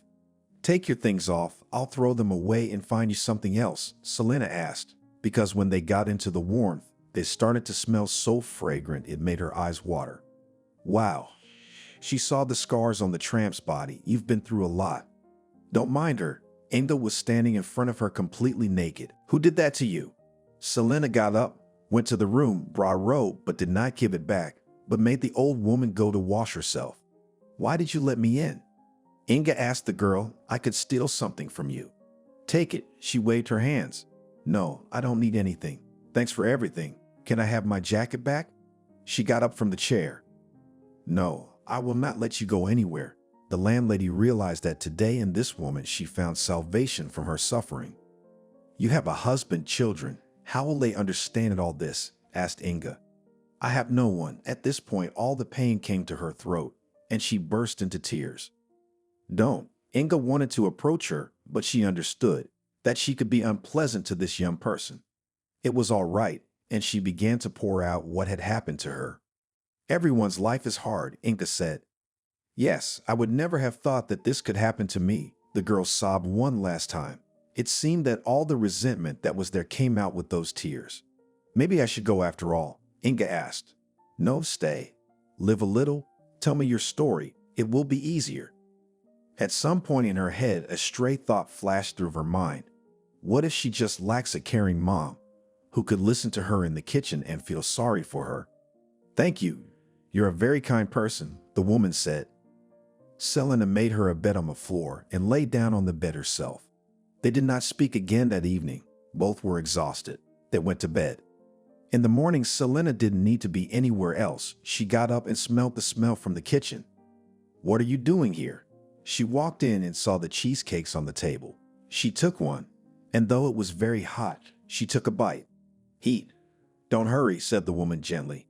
Who brought you here? Laughed the girl. I don't know, and you to me? Inga sat down opposite her. We didn't even get acquainted with you yesterday, the landlady said. My name is Inga, said the woman. And I'm Selena. Tell me what happened to you, she asked. It's a very long story, sighed the guest. I don't need to go anywhere. I'm in no hurry, I think you are too, laughed Selena. Okay, nodded the one. It started a long time ago. How long? Selena began to speculate in her mind. If she looks like that, then how many years has she been suffering? Not as long as you might think. Inga smiled softly. Okay, I'm listening, nodded her interlocutor. About 30 years ago, gave out the woman and looked at the girl's reaction. What, you were young then? So you are not so many years old. Why then? She shut her mouth with her hand. I met my future husband, she began to tell, and got to the point where he came back from prison. What? Straight cut off? The girl looked with big eyes. I don't know. I didn't go into details. Only after that I had hell on earth. As soon as my husband and son did not mock me, she tilted her head. A stingy tear rolled from her eye. And how did you survive all this? The girl was silent. I don't know. I even tried to hang myself, but I didn't have the will, she said, asking him to let me go. but Jack kept me at home like a slave. And then it happened that my son attacked his wife. I interceded. He pushed me away, hit my head, ended up in the hospital. Terrible. Those were the only words Selena said. But for me, it was a step to salvation. When I woke up, I pretended like something was wrong and I didn't understand anything. I smiled all the time and did things I didn't understand. At home, they stopped taking me seriously, didn't pay attention to me, and I just needed it. She was getting angry with every word, so she was angry at the men in her family. I see, Spinall rubbed her hands. Yes, so they planned to get rid of me. They were discussing the plan. I wanted to come down at that moment. I heard it and froze. My ex-brother-in-law was going to poison me. I prepared myself. While he was in my room, I switched the capsule in his pocket for an ordinary sleeping pill. When I drank tea, of course, I fell down. They thought the deed was done. Inga stopped, drank tea, looked at Selena. And what next? She was already so engrossed that she was interested in everything else. I'd of course do not know it, but I can guess. I was taken to the forest. Imagine my own son. Okay, husband, but a bloodline. I do not understand. I woke up from the cold, heard footsteps, got scared, pretended to be unconscious again. A man came over. I was so afraid he would take me to the hospital. They would find out who I was and bring me back to that wretched house again, she sobbed. Yes, that's quite a story, Selena marveled. But he turned out to be a coward, scared of something, took me to the tramps that lived on the outskirts. And then I had to play amnesia. The people who brought the food were always asking around. What was their name? To help them find relatives, and I didn't want that. Let it be with vagrants, but I'm free. No one pokes me. No one commands me. She stopped again to drink tea. How did you end up here? It's far from the outskirts. Selena was already head over heels in that story. To be honest, it's not a good story. I don't want to tell it. I'm disgusted. You saw what I was like when I came here. She looked at her new acquaintance. Stay here. I won't tell anyone about you, said Celine. I need your help, Inga asked. Sure, whatever you want. The girl turned to listen. Need a good lawyer, I later, but I can pay. Waited for an answer after this question. I have one acquaintance. She remembered about Richard, Mom's boyfriend. He was just engaged in legal affairs. If you help me, you won't regret it, the woman said. All right, I'll try to talk him into it, the girl promised her. After that, everyone went about their business. Selena left the house after a couple of hours, and Inga just sat in an armchair and read a book. She thought everything over. The main thing was to get help, because Jack could do a lot. He agrees. Selena came home. What did you tell him? Inga wondered. Nothing of what you told me, just pressed on pity, admitted the girl. Well then, the war begins, clenched her fist, the one who had been bullied all her life. There was so much anger at the native people that even words cannot express. Richard, when he came to visit, he doubted for a long time that this client would be able to pay him, but he liked the story so much that he decided to take the case. You and I will file a statement, indicate there that they abused you, tried to kill you, and everything else, asked the man. Yes, that's right, she agreed with him. Do you have any witnesses to any of this? It was important. Yes, the ex-sister-in-law. The doctors can give extracts with all the references. Inga began to enumerate. Great, consider it a done deal. He snapped his fingers. The case had begun, but Jack and Arnold didn't know it yet. After they took the mother and wife out into the woods, they waited a few days to report them missing. When this happened, the son began to tell them that his mother, with her sick head, kept asking to be taken to one place or another. He was asked to show these places. First, they went to the market, then somewhere else, and the third object was the forest. But no matter how many times they looked, there was no body. Did the wolves eat her? Arnold wondered when he talked to his father. Nothing. Soon time will pass, they will consider her missing, and we will still get the inheritance, his father reassured him. Of course, without a death certificate, no one would give them anything. They lurked and waited for the time to pass when the woman would be reported missing. Why don't you find out anything? Arnold was nervous. Why should I go to the trouble? His father didn't understand. Their hands were tied now. They had to sit quietly to keep themselves uncovered. The doorbell rang. Jack got up and went to open it. On the threshold stood a solid man. Hello, my name is Richard. I represent your wife, Inga. He said everything at once. What wife? She disappeared a few months ago. The man stood looking at him. I don't know. Here is her statement. She instructed me to sue you and to handle the case. The lawyer spoke politely. I don't understand anything. Come in. You could see how the hands of the master of life trembled. Here, you can familiarize yourself with everything here. He held out a folder with documents to Jack. Arnold was curious too, so he came over. It's all the ravings of a madman, he said. My wife has been having trouble with her head lately. That's not true, and the doctors can confirm that she's fine. He pulled out a certificate. What's going on here? The man turned to his son. He only shrugged his shoulders in response. Well, I've notified you. The lawsuit has been filed. Wait for the summons. I don't advise you to run away. Richard smiled before leaving. And what, tell me, what were their faces like? Celine couldn't wait for the man. Though she disliked him, it didn't matter now. What do you think? He laughed. Can you imagine? They are sitting waiting for the inheritance to pass into their hands. And then on top of that, the lawsuit, laughed the girl. Stop it. He who laughs well, said Inga. She sat and listened to Richard. She had the same joy in her soul, but she was not used to show it. Great. I think we're in a winning position. The man said goodbye to them and drove home. He's nice, Inga said. And what he takes you all for, snorted the girl. They waited for the lawyer to call. The woman needed clothes to look decent at the trial. Selena decided to splurge. She trusted the lady. The hearing was scheduled in a month. When Jack saw Inga, his eyes almost popped out of his orbits.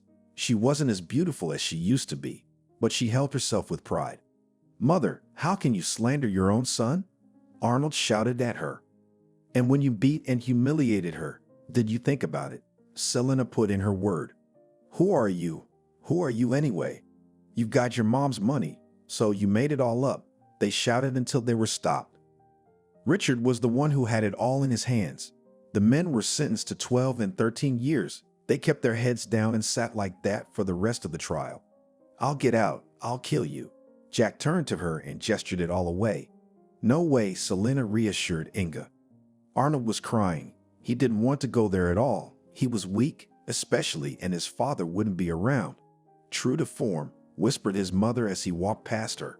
By the way, why didn't you mention Carlo, your son-in-law? Selena asked her when they were already out. He was a pawn like many in their game, the woman muttered. What will you do now? The girl asked.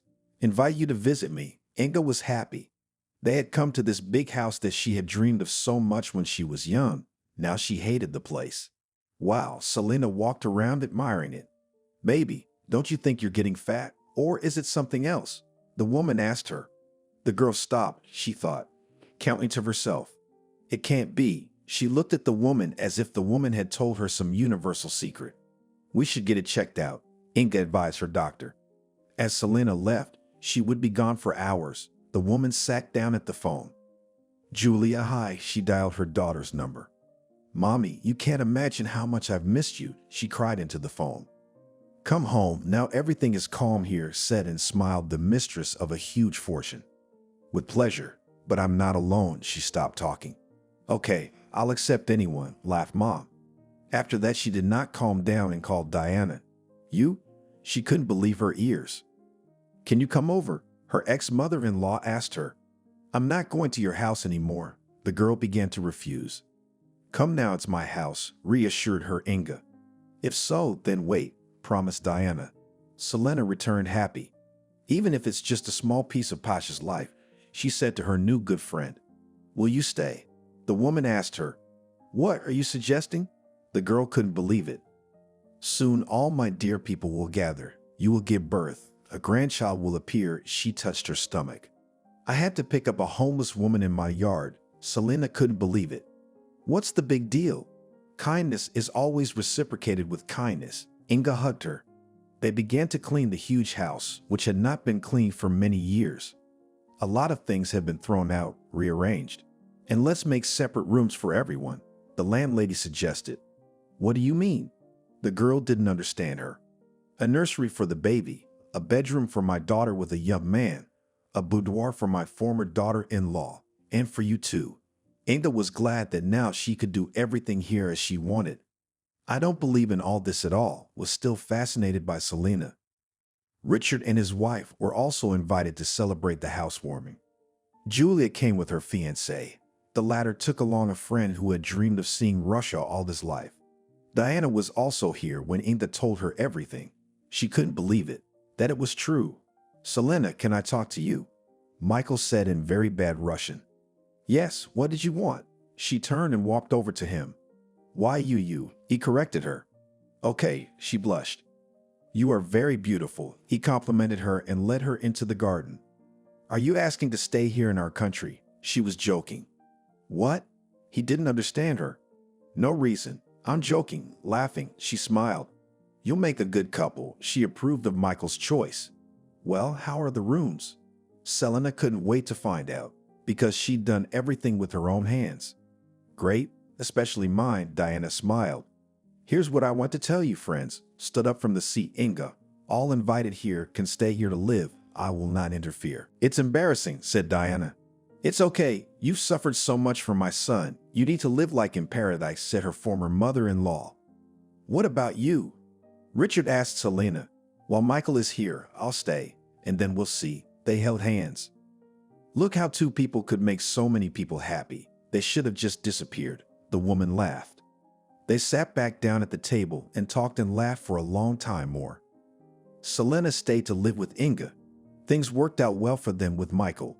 When he found out that the girl was pregnant, at first he was frightened. How could it be possible? Because they only kissed.